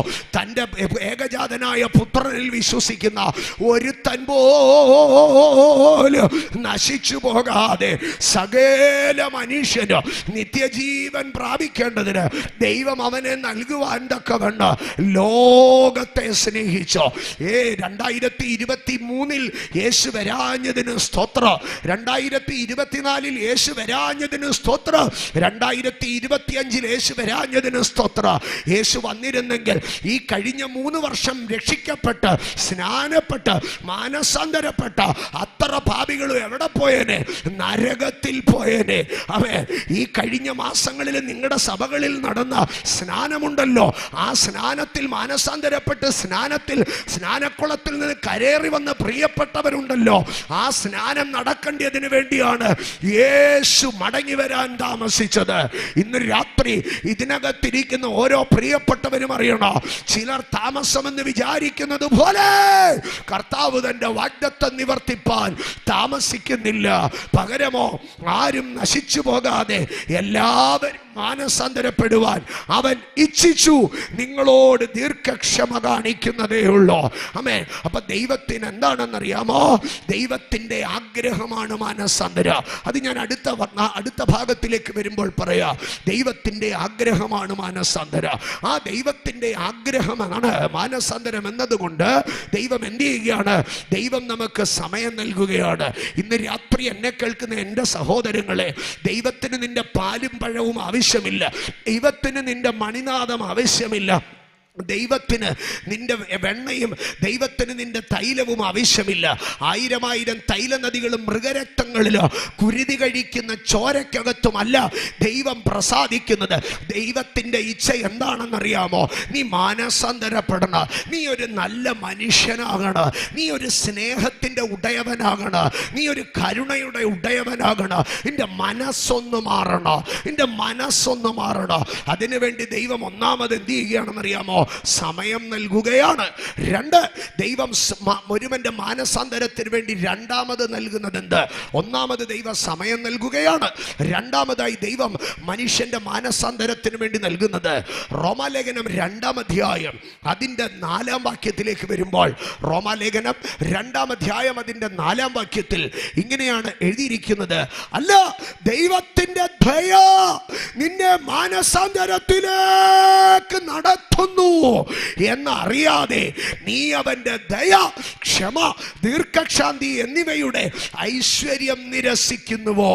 അപ്പൊ ദൈവം മനുഷ്യനെ എങ്ങനെ മാനസാന്തരത്തിലേക്ക് നയിക്കുന്നതെന്നറിയാമോ? ലോകത്തിന്റെ നിയമവ്യവസ്ഥ ഒരു മനുഷ്യനെ മാനസാന്തരത്തിലേക്ക് എങ്ങനെയാ നയിക്കുന്നത്? നമ്മുടെ വീട്ടിൽ കൊച്ചു കുഞ്ഞുങ്ങൾ വരിക. അപ്പൊ കൊച്ചു കുഞ്ഞുങ്ങൾ ജനിച്ച് അവൻ എന്തെങ്കിലും ഒരു കുഴപ്പം കാണിച്ച ഉടനെ അമ്മയും അപ്പനും എന്തോ പറയുന്നറിയാം? 2 എണ്ണം അവന് കൊള്ളാത്തതിന്റെ കുറവാ, ഇന്ന് അവൻ അടി കൊണ്ടാൽ അവൻ നന്നാവും. ആമേൻ. ഇതുപോലെ വളർന്നു കഴിയുമ്പോൾ ലോകത്തിന്റെ നിയമവ്യവസ്ഥയും എന്താണ് പറയുന്നറിയാവോ? അവനെ 6 മാസം പിടിച്ച് ജയിലിൽ ഇടാമെങ്കിൽ എന്ത് ചെയ്യോ? അവൻ നന്നാവും. അവനെ 2 വർഷം, അവനെ ഒരു 14 ദിവസത്തെ റിമാൻഡിൽ വിട്ടാൽ അവനൊന്ന് നന്നാവും. അപ്പൊ ലോകം പറയുന്നത് ശിക്ഷ കൊണ്ട് മനുഷ്യൻ മാനസാന്തരപ്പെടുമെന്ന്. പക്ഷേ ദൈവം എന്താ പറയുന്നതെന്നറിയാമോ? ദൈവത്തിന്റെ ദയ നിന്നെ മാനസാന്തരത്തിലേക്ക് നടത്തുന്നു. ഇന്ന് രാത്രി എന്നെ കേൾക്കുന്ന സ്നേഹിത, സഹോദര, നിന്നോട് ദൈവം ദയ കാണിക്കുന്നത് നീ മാനസാന്തരപ്പെടുവാൻ വേണ്ടിയാണ്. നിന്നോട് ദൈവം ദയ കാണിക്കുന്നത് നീ മാനസാന്തരപ്പെടുവാൻ വേണ്ടിയാണ്. ഞാനൊന്ന് ചോദിക്കട്ടെ, ദൈവത്തിന്റെ ദയ ഒരു മനുഷ്യന് മാനസാന്തരം കൊണ്ടുവരുമോ? ദൈവത്തിന്റെ ദയ ഒരു മനുഷ്യന് മാനസാന്തരം കൊണ്ടുവരിക. എൻ്റെ ജീവിതത്തിൽ ഞാൻ മാനസാന്തരപ്പെട്ടത് ദൈവത്തിന്റെ ദയയാലാണ്. ഞാൻ 10ാം ക്ലാസ്സിൽ പൊട്ടിയപ്പോഴോ, ഞാൻ ബിസിനസ്സിന് പൊട്ടിയപ്പോഴോ, എനിക്ക് ആക്സിഡന്റ് ഉണ്ടായപ്പോഴോ ഒന്നുമല്ല ഞാൻ എൻ്റെ മാനസാന്തരത്തിന്റെ പാതയിലെത്തിയത്. പകരം ദൈവത്തിന്റെ പരിശുദ്ധാത്മാവിന്റെ അഭിഷേകം എൻ്റെ മേൽ വീണപ്പോൾ, കൃപ എൻ്റെ മേൽ വ്യാപരിച്ചപ്പോൾ, കൃപാവരം എൻ്റെ മേൽ ഇറങ്ങിയപ്പോൾ, അവിടെയാണ് ഞാൻ ദൈവത്തിന്റെ ദയയിലാണ് മാനസാന്തരപ്പെട്ടത്. അതിനകത്ത് ഞാൻ ദൈവത്തോട് ഒത്തിരി നന്ദിയുള്ളവനാണ്. എൻ്റെ സഹോദരങ്ങളെ, കർത്താവായി യേശുക്രിസ്തുവിൻ്റെ ശുശ്രൂഷയുടെ പ്രാരംഭ സമയം ലൂക്കോസിൻ്റെ സുവിശേഷം 5-ാം അധ്യായം, യേശു കർത്താവ് ഗന്നസരേത്ത് തടാകത്തിൻ്റെ തീരത്തുകൂടെ നടക്കുകയാണ്. ഗന്നസരേത്ത് തടാക തീരത്തുകൂടെ നടക്കുമ്പോൾ ഒരു മനുഷ്യൻ പടകിൽ നിന്ന് വല കഴുകുകയാണ്. ഒരാൾ പോലും അങ്ങേറെ അടുത്തില്ല, അയാൾ ഒറ്റയ്ക്ക് നിന്ന് വല കഴുകുകയാണ്. നിങ്ങളൊക്കെ ഇവിടെ തീരപ്രദേശത്ത് ഹാർബറിൽ ഒരിക്കലെങ്കിലും പോയിട്ടുള്ളവരായിരിക്കും. ഒരു വള്ളം കരയ്ക്ക് വരുമ്പോൾ അതിനകത്ത് അതിനകത്ത് മീനുണ്ടെങ്കിൽ എന്ത് ചെയ്യുമെന്നറിയാമോ? അതിൻ്റെ ചുറ്റും നിൽക്കാൻ 100 പേര് കാണും. അവിടെ ഭയങ്കരം തള്ളായിരിക്കും. മേടിക്കാൻ വന്നവരും കാണാൻ വന്നവരും അവിടുത്തെ ഏജന്റുമാരും എല്ലാവരും കൂടെ ഒരു വലിയ തിരക്കായിരിക്കും. പക്ഷേ ഒരു വള്ളം ആടി വരികയാണ്. അതിനകത്തൊന്നും ഇല്ല എങ്കിൽ ഒരു മനുഷ്യരും ആ വള്ളത്തെ തിരിഞ്ഞു നോക്കത്തില്ല. ഇങ്ങനെ ആരും തിരിഞ്ഞു നോക്കാതെ ഒരു മനുഷ്യൻ നിന്ന് വല കഴുകുകയാണ്. ആ വലയിൽ കയറിയ ചള്ളും ചപ്പും ഒക്കെ വലിച്ചു പറിച്ച് കളഞ്ഞ് ആ വലയിലെ തുന്നൽ വിട്ടതൊക്കെ കെട്ടിയെടുത്തുകൊണ്ട് അങ്ങനെ അവിടെ ഇരിക്കുകയാണ്. അപ്പോഴാ യേശു അവൻ്റെ അടുക്കലേക്ക് കടന്നു വന്നത്. ഇന്ന് രാത്രി ഞാൻ പറയട്ടെ, നിന്റെ വള്ളം നിറയുമ്പം മനുഷ്യൻ വരും. പക്ഷെ ശൂന്യമായ വള്ളത്തെ തേടി വരുന്ന ഒരുത്തനുണ്ട്.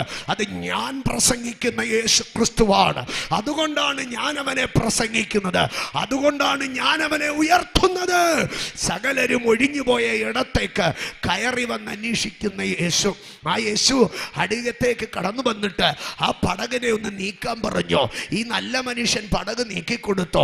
തലേ രാത്രി മുഴുവൻ അധ്വാനിച്ച് ഒരു മീൻ പോലും കിട്ടാതെ വല കഴുകിക്കൊണ്ട് നിന്ന മനുഷ്യൻ, ക്ഷീണിതരായിരിക്കുന്ന മനുഷ്യൻ, അന്നത്തെ ദിവസത്തിന്റെ പ്രതീക്ഷ എല്ലാം തകർന്ന മനുഷ്യൻ, ഈ ഒരു അപരിചിതൻ വന്ന് പടക് നീക്കാൻ പറയുമ്പോൾ പടക് നീക്കി കൊടുക്കുന്നു.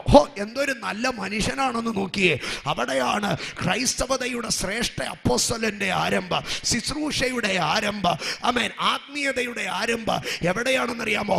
നല്ല മനസ്സിനകത്താണ്. നല്ല മനസ്സിനകത്ത്. നിങ്ങൾ നോക്കിയേ, പത്രോസ് എന്ത് നല്ലൊരു മനുഷ്യനായിരുന്നത്. ഈ മനുഷ്യന്റെ പടകിലേക്ക് യേശു കയറി നിന്ന് പ്രഭാഷണം നടത്തി.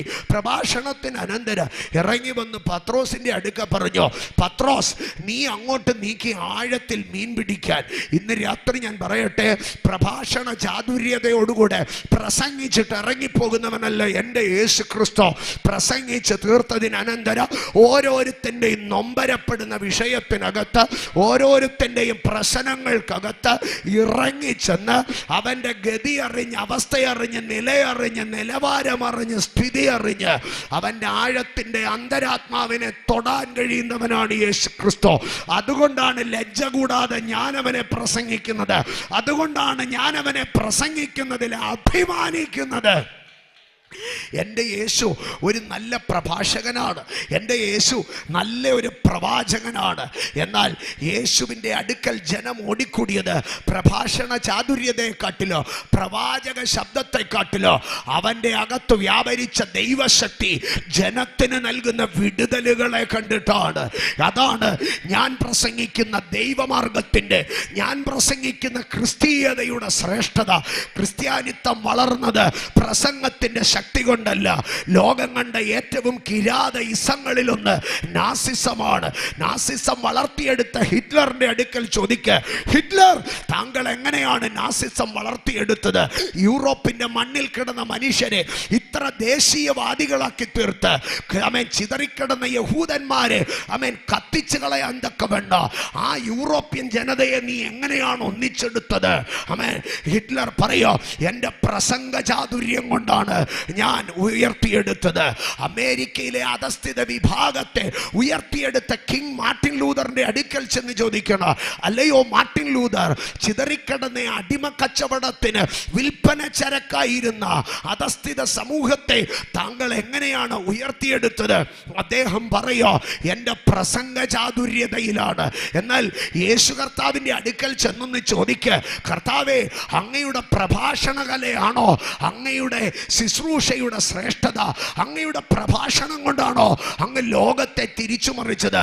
അദ്ദേഹം പറയോ, എൻ്റെ പ്രഭാഷണത്തിന് വന്ന വിശന്നിരുന്നവരെ 5 അപ്പത്തിൽ കൊണ്ട് ഞാൻ 5000 പുരുഷന്മാരെ ഊട്ടിവിട്ടപ്പോൾ, എൻ്റെ പ്രസംഗത്തിന്റെ മുമ്പിൽ 38 വർഷമായി കൂനിയായിരുന്ന സ്ത്രീയെ ഞാൻ നിവർത്തി വിട്ടപ്പോൾ, എൻ്റെ പ്രസംഗത്തിന്റെ മുമ്പിൽ വരണ്ട കൈയുള്ള മനുഷ്യനെ ഞാൻ സൗഖ്യമാക്കിയപ്പോൾ, എൻ്റെ പ്രസംഗത്തിന്റെ മധ്യത്തിൽ ഞാൻ മരിച്ചവരെ ഉയർപ്പിച്ചപ്പോൾ, എൻ്റെ പ്രസംഗ യാത്രയുടെ ഇടയിൽ എൻ്റെ വസ്ത്രത്തിന്റെ തൊങ്ങൽ തൂങ്ങലൊരുത്തി തൊട്ടപ്പോൾ അവളുടെ സൗഖ്യം വ്യാപരിച്ചതുപോലെ എൻ്റെ പ്രസംഗത്തിനകത്ത് വ്യാപരിച്ച ദൈവശക്തിയാണ് എൻ്റെ ശുശ്രൂഷ. ഇന്ന് രാത്രി ഞാൻ വിളിച്ചു പറയുന്നു, ക്രിസ്ത്യാനിത്വം പ്രഭാഷണത്തിന്റെ ചാതുര്യതയല്ല, ക്രിസ്ത്യാനിത്വം പ്രസംഗകലയല്ല, അതിനപ്പുറം ക്രിസ്തീയ പ്രഭാഷണത്തിനകത്ത് വ്യാപരിക്കുന്ന ഒരു ദൈവശക്തിയുണ്ട്. ഈ രാത്രി ഞങ്ങൾ അതാണ് പ്രസംഗിക്കുന്നത്.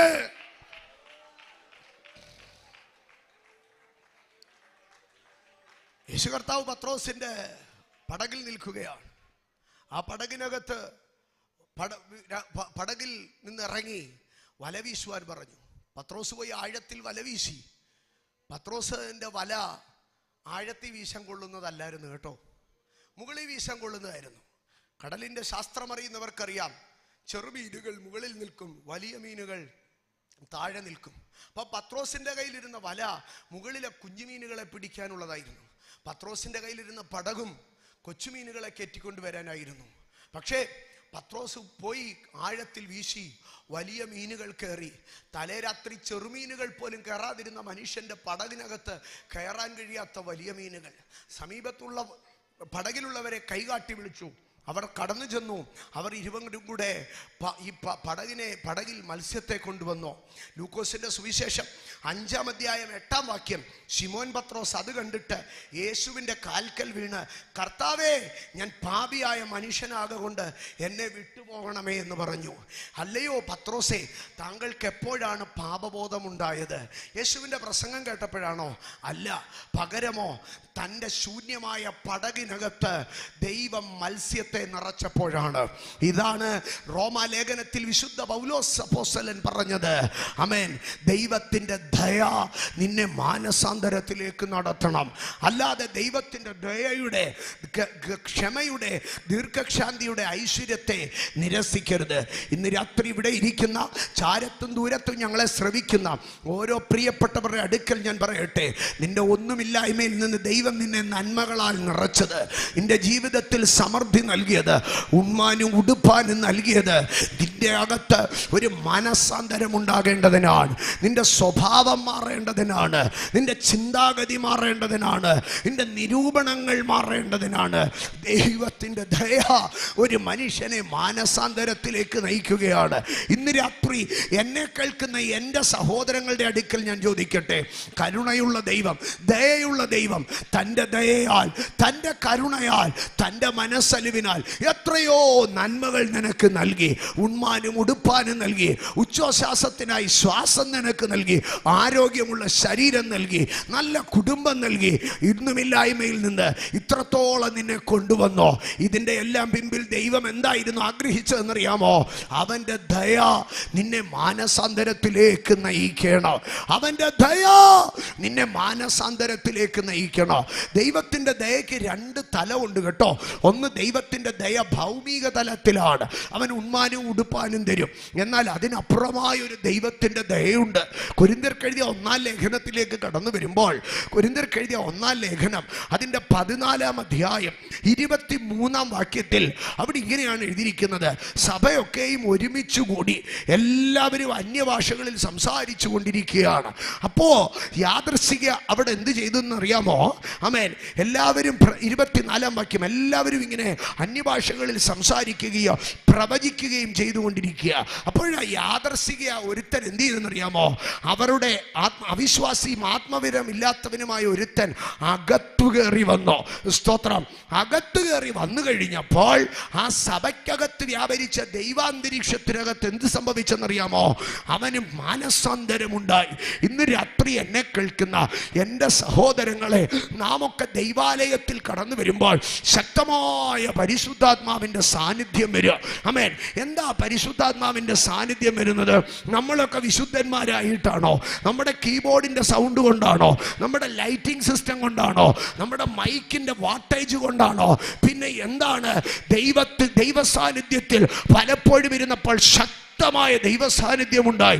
ദൂതുകൾ കേൾക്കാൻ തുടങ്ങി, പ്രവചനങ്ങൾ വെളിപ്പെടാൻ തുടങ്ങി, ദൈവാത്മാവ് നമ്മളോട് ഇടപെടാൻ തുടങ്ങി. ഇന്ന് രാത്രി ഞാൻ പറയാം, 1000 കോടിയുടെ സമ്പത്തിനെക്കാട്ടിലും വലിയ ദയ എളിയവരും ദരിദ്രരുമായ നമ്മൾ ഇരുന്ന ഇടത്ത് സ്വർഗത്തിലെ ദൈവം തന്റെ സാന്നിധ്യം ഇറക്കിയതാണ്. ഏറ്റവും വലിയ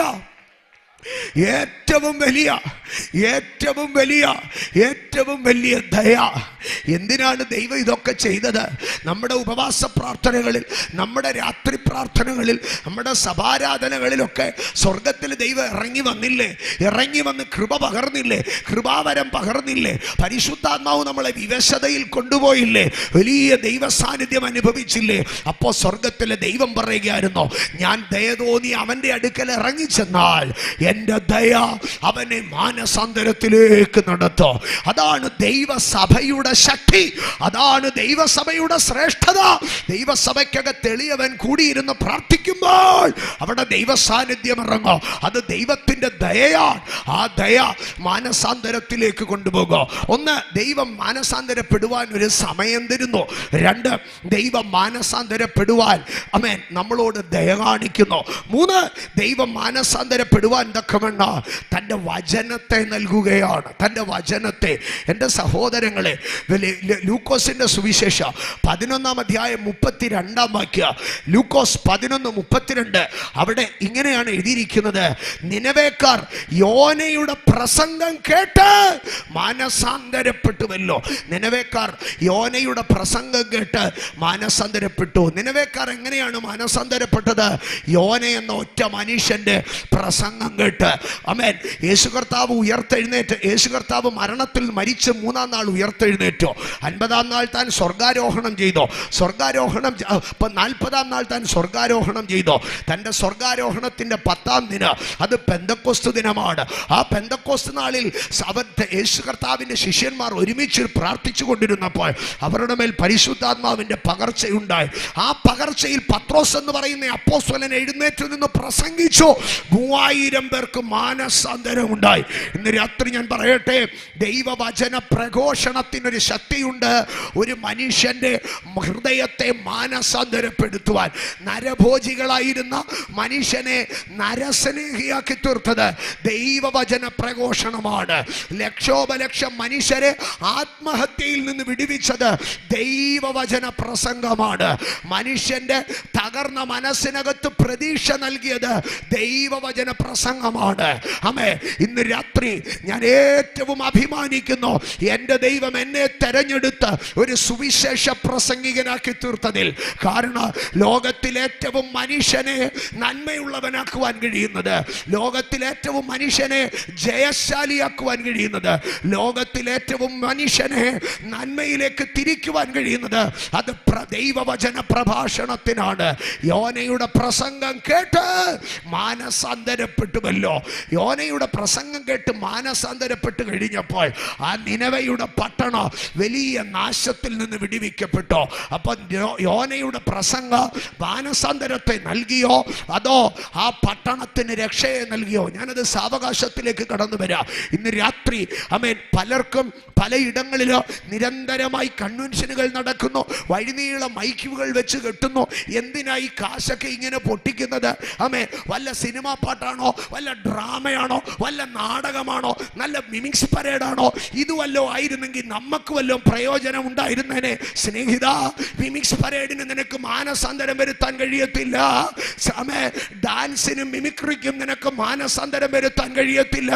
പക്ഷേ കർണരസകരമാകുമാറുള്ള മിമിക്സ് പരേഡിനും മിമിക്രിക്കും അപ്പുറം ഞങ്ങൾ പ്രസംഗിക്കുന്ന ഞങ്ങളുടെ പ്രസംഗത്തിന്, ഞങ്ങളുടെ സുവിശേഷത്തിന് നിന്റെ ജീവിതത്തെ തൊടാൻ കഴിയും, നിന്റെ ഹൃദയത്തെ തൊടാൻ കഴിയും, നിന്റെ വിഷയങ്ങളെ തൊടാൻ കഴിയും. സ്തോത്രം. അപ്പോൾ ദൈവം മാനസാന്തരത്തിനായി എന്ത് ചെയ്യുകയാണെന്നറിയാമോ? ദൈവം മാനസാന്തരത്തിനായി തൻ്റെ വചനത്തെയോ പ്രസംഗത്തെയും നൽകുകയാണ്. അതുകൊണ്ട് യേശു കർത്താവ് ശിഷ്യന്മാരെ ഭൂമിയിലേക്ക് നിയോഗിച്ചയക്കുമ്പോൾ എന്താണ് പറഞ്ഞതെന്നറിയാമോ? നീ അവരോട് പോയി ദൈവരാജ്യത്തെ സുവിശേഷിക്കണമെന്ന് പറയുകയാണ്. അപ്പോൾ ദൈവരാജ്യം പ്രസംഗിക്കുക എന്നുള്ളതാണ്. എൻ്റെ സഹോദരങ്ങളെ, അടുത്ത ഭാഗത്തിലേക്ക് ഞാൻ കയറാം. ദൈവം ഒരു മനുഷ്യൻ്റെ മാനസാന്തരത്തിന് നൽകുന്ന നാലാമത്തെ വിഷയം. ആമേൻ. ഞാൻ വേഗത്തിൽ മുമ്പോട്ട് പോകട്ടെ. ദൈവം ഒരു മനുഷ്യൻ്റെ മാനസാന്തരത്തിനായി നൽകുന്ന നാലാമത്തെ വിഷയം അതിങ്ങനെയോട് തിരുവെഴുത്ത് പറയുന്നത്, ദൈവഹിതപ്രകാരമുള്ള ദുഃഖം മാനസാന്തരത്തെ ഉളവാക്കുന്നു. ദൈവഹിതപ്രകാരമുള്ള ദുഃഖം മാനസാന്തരത്തെ ഉളവാക്കുന്നു. അപ്പോൾ മനുഷ്യന് മാനസാന്തരം ഉണ്ടാകുവാൻ ദൈവം ചില വേളകളിൽ എന്തോ ചെയ്യുമെന്നറിയാമോ? ചില ദുഃഖങ്ങളെ നൽകോ, ചില സങ്കടങ്ങളെ നൽകോ.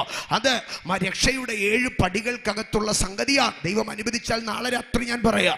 എൻ്റെ സഹോദരങ്ങളെ, ദൈവഹിതപ്രകാരമായ ദുഃഖം. യോശുവ എന്ന മനുഷ്യനെ നമുക്കറിയാം. ഇസ്രായേൽ മിസ്രൈമിലെ 400 സംവത്സരത്തെ പ്രവാസകാലത്തിനപ്പുറം മോശ എന്ന മനുഷ്യന്റെ നേതൃത്വത്തിൽ പുറപ്പെടുമ്പോൾ മോശയുടെ ശിഷ്യനായി നിന്ന ആളാണ് യോശുവ.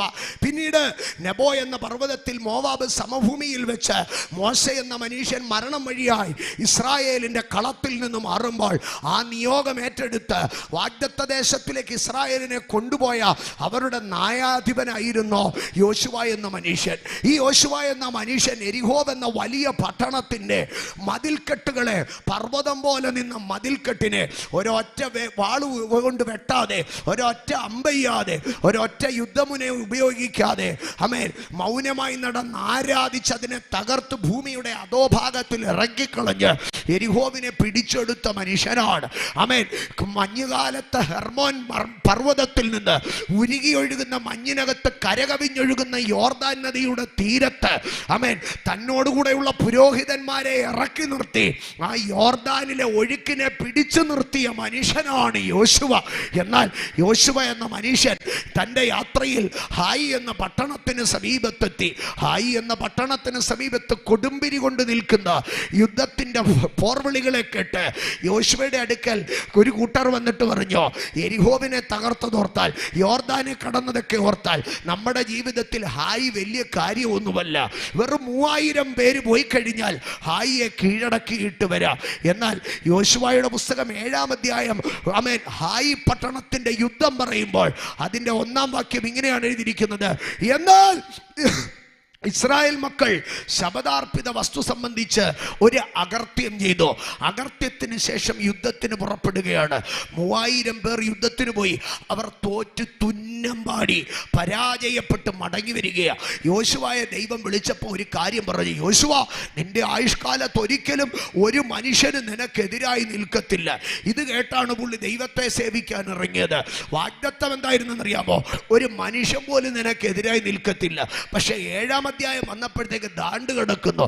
യുദ്ധത്തിൽ പരാജയപ്പെട്ട യോശുവ നിലമ്പാട് വീണ് കരയാൻ തുടങ്ങി. നിലമ്പാട് വീണ് കരഞ്ഞ യോശുവയെ സ്വർഗത്തിലെ ദൈവം ഇറങ്ങി വന്നിട്ട് പറഞ്ഞു, യോശുവ, നീ കരയണ്ട, നീ എഴുന്നേൽക്ക്. നിന്റെ ജീവിതത്തിൽ ഒരു പരാജയം നേരിട്ടതിൻ്റെ കാരണം ഇസ്രായേലിന്റെ നടുവിൽ ഒരു പാപമുണ്ട്.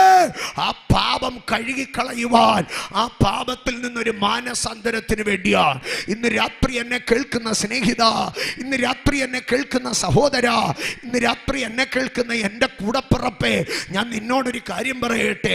ജീവിതത്തിൽ ചില പരാജയങ്ങൾ വന്നത് അമ്മേ കെട്ടിഞ്ഞാന്ന് ചാകാനല്ല കേട്ടോ, എലിവിഷം മേടിച്ച് ജീവിതം തീർക്കാനല്ല. നിന്റെ പരാജയങ്ങളുടെ പിമ്പിൽ ദൈവത്തിനൊരു ഉദ്ദേശമുണ്ട്. നീ ഒന്ന് മാനസാന്തരപ്പെടണോ. എവിടെയാ നീ പരാജയപ്പെട്ടത്? കുടുംബത്തിലാണോ പരാജയപ്പെട്ടത്? തൊഴിലിലാണോ പരാജയപ്പെട്ടത്? വിദ്യാഭ്യാസത്തിലാണോ പരാജയപ്പെട്ടത്? കർമ്മപദത്തിലാണോ പരാജയപ്പെട്ടത്? സമൂഹത്തിലാണോ പരാജയപ്പെട്ടത്? നീ എവിടെയെങ്കിലും തോറ്റുപോയോ? ഇന്ന് രാത്രി നിന്റെ തോൽവിയെ നന്മയാക്കി തീർക്കുവാൻ കഴിയോ? ഹായിലെ പരാജയത്തിൽ നിന്ന് ഇസ്രായേൽ ഒരു മാനസാന്തരത്തിലേക്ക് കയറി. ഇന്ന് രാത്രി ജീവിതത്തിൽ പരാജയപ്പെട്ടു പോയവരാരെങ്കിലും ഇന്ന് രാത്രി എന്നെ കേൾക്കുന്നുണ്ടെങ്കിൽ ഈ രാത്രി ഞാൻ സ്നേഹത്തോടെ വിളിച്ചു പറയുകയാണ്, ഈ പരാജയം ഒരു മാനസാന്തരമായി മാറട്ടെ. ഈ പരാജയം ഒരു മാനസാന്തരമായി മാറട്ടെ. പരാജയത്തെ മാറ്റുവാനുള്ള ഒന്നാമത്തെ പടി മാനസാന്തരമാണ്. ശിംശോൻ എന്ന മനുഷ്യൻ കണ്ണിൻ്റെ കാഴ്ച നഷ്ടപ്പെട്ടോ, ശരീരത്തിൻ്റെ ബലം നഷ്ടപ്പെട്ടോ, ഇടതൂർന്ന മുടിയും സൗന്ദര്യവും നഷ്ടപ്പെട്ടോ, കെട്ടപ്പെട്ടവനായി അവൻ ഇരിക്കുന്ന വേള പക്ഷെ അവിടെ ഇരുന്ന് താൻ ഒരു മാനസാന്തരത്തിൻ്റെ അനുഭവത്തിലേക്ക് വന്നോ. നിമിഷാർദ്ധങ്ങൾക്കുള്ളിൽ തന്നെ ബന്ധനസ്ഥനാക്കിയ ആ വലിയ മാളികയെ താൻ വലിച്ചു താഴെയിട്ടോ. ഇന്ന് രാത്രി നിന്റെ സകല പരാജയങ്ങളോ മാനസാന്തരം എന്ന ഒറ്റ അനുഭവത്തിനകത്ത് മാറ്റിയെടുക്കാൻ കഴിയുമെന്ന് ഈ രാത്രി പരിശുദ്ധാത്മാവ് നിന്നോട് ആലോചന പറയുമ്പോൾ, ഇന്ന് രാത്രി ആ മാനസാന്തരത്തിന് വേണ്ടി നിന്റെ ഹൃദയത്തെ ഒന്ന് കൊടുക്കാമോ? ഞാൻ ഒരിക്കൽ കൂടെ ചോദിക്കുക, നിന്റെ വിദ്യാഭ്യാസത്തിലാണോ പരാജയപ്പെട്ടത്? നിന്റെ കുടുംബജീവിതത്തിലാണോ പരാജയപ്പെട്ടത്? നിന്റെ സാമ്പത്തിക മേഖലയിലാണോ പരാജയപ്പെട്ടത്? നീ എവിടെ തോറ്റുപോയവനാകട്ടെ, ഈ രാത്രി സ്വർഗം നിനക്കൊരവസരം തരികയാണ്. ദൈവഹിതപ്രകാരമുള്ള ദുഃഖം അത് മാനസാന്തരത്തിലേക്ക് വരട്ടെ. എൻ്റെ സഹോദരങ്ങളെ, പരാജയം മാനസാന്തരത്തിലേക്ക് കൊണ്ടുവരണം. ജീവിതത്തിൻ്റെ പരാജയത്തിൽ ആത്മഹത്യ ചെയ്യുകയല്ല, ജീവിതത്തിൻ്റെ പരാജയത്തിൽ കള്ളുകുടിച്ച് തീർക്കുകയല്ല, ജീവിതത്തിൻ്റെ പരാജയം മാനസാന്തരത്തിലേക്ക് കൊണ്ടുപോകട്ടെ. എൻ്റെ സഹോദരങ്ങളെ, പഴയ നിയമ പ്രവാചകന്മാരിൽ ശ്രേഷ്ഠനായ മനുഷ്യനാണ് ആമോസ്. ഇസ്രായേലിൻ്റെ ഗതികെട്ട കാലത്ത് ഇസ്രായേലിൻ്റെ നടുവിൽ പ്രസംഗിച്ച പ്രവാചകനാണ്. ആ ആമോസിൻ്റെ കൂടെ ദൈവം പറയുന്ന ചില ഭാഗങ്ങളുണ്ട് കേട്ടോ. ആമോസിന്റെ പുസ്തകം 4-ാം അധ്യായം അതിൻ്റെ 6-ാം വാക്യത്തിൽ ഇങ്ങനെയാ പറയുന്നത്: നിങ്ങളുടെ എല്ലാ പട്ടണങ്ങളിലും നിങ്ങളുടെ എല്ലാ ഇടങ്ങളിലും അപ്പത്തിൻ്റെ കുറവുണ്ടായിട്ടോ നിങ്ങൾ എങ്കലേക്ക് തിരിഞ്ഞില്ല. അപ്പൊ അപ്പം കുറച്ചപ്പോഴും ദൈവം എന്താ ചിന്തിച്ചത്? ഇവൻ എങ്കലേക്ക് തിരിയണോ. വീണ്ടും അതിൻ്റെ 7-ാം വാക്യത്തിൽ പറയുകയാണ്: കൊയ്ത്തിന് ഇനി 3 മാസം ഉള്ളപ്പോൾ ഞാൻ നിങ്ങൾക്ക് മഴ മുടക്കിക്കളഞ്ഞു, എന്നിട്ട് നിങ്ങൾ എങ്കലേക്ക് തിരിഞ്ഞില്ല. അപ്പൊ കൊയ്ത്തിന് 3 മാസം ഉള്ളപ്പോൾ എന്തോ പെയ്യണോ? പിന്മഴ പെയ്യണോ? പിന്മഴ പെയ്തില്ല. പ്രകൃതി നിനക്ക് പ്രതികൂലമായി. നന്മ നിന്റെ കൊയ്ത്തിൻ്റെ അകത്ത് കതിരുകൾ മുഴുവൻ എന്ത് ചെയ്തു പോയി? കരിഞ്ഞുപോയി. നിനക്ക് വലിയ നഷ്ടം നേരിട്ടോ. എന്നിട്ടും നീ എന്ത് ചെയ്തില്ല? എങ്കലേക്ക് തിരിഞ്ഞില്ല. നീ നോക്കിക്കൊണ്ട് നിന്നപ്പോ ഒരു കണ്ടത്തി മഴ പെയ്തു, മറ്റേ കണ്ടത്തി പെയ്തില്ല. എന്നിട്ടും നീ എന്ത് ചെയ്തില്ല? എനിക്ക് മാനസാന്തരപ്പെട്ടില്ല. നിന്റെ കൂടിരുന്ന് പഠിച്ചവൻ പാസ്സായി, നീ പൊട്ടി. നിന്റെ കൂടെ ഇരുന്ന് ഗ്രൂപ്പ് സ്റ്റഡി ചെയ്തവർ രക്ഷപ്പെട്ടു, നീ രക്ഷപ്പെട്ടില്ല. നിന്റെ അതേ ബിസിനസ് ചെയ്തവൻ കയറിപ്പോയി, പക്ഷെ നീ അങ്ങ് എത്തിയില്ല.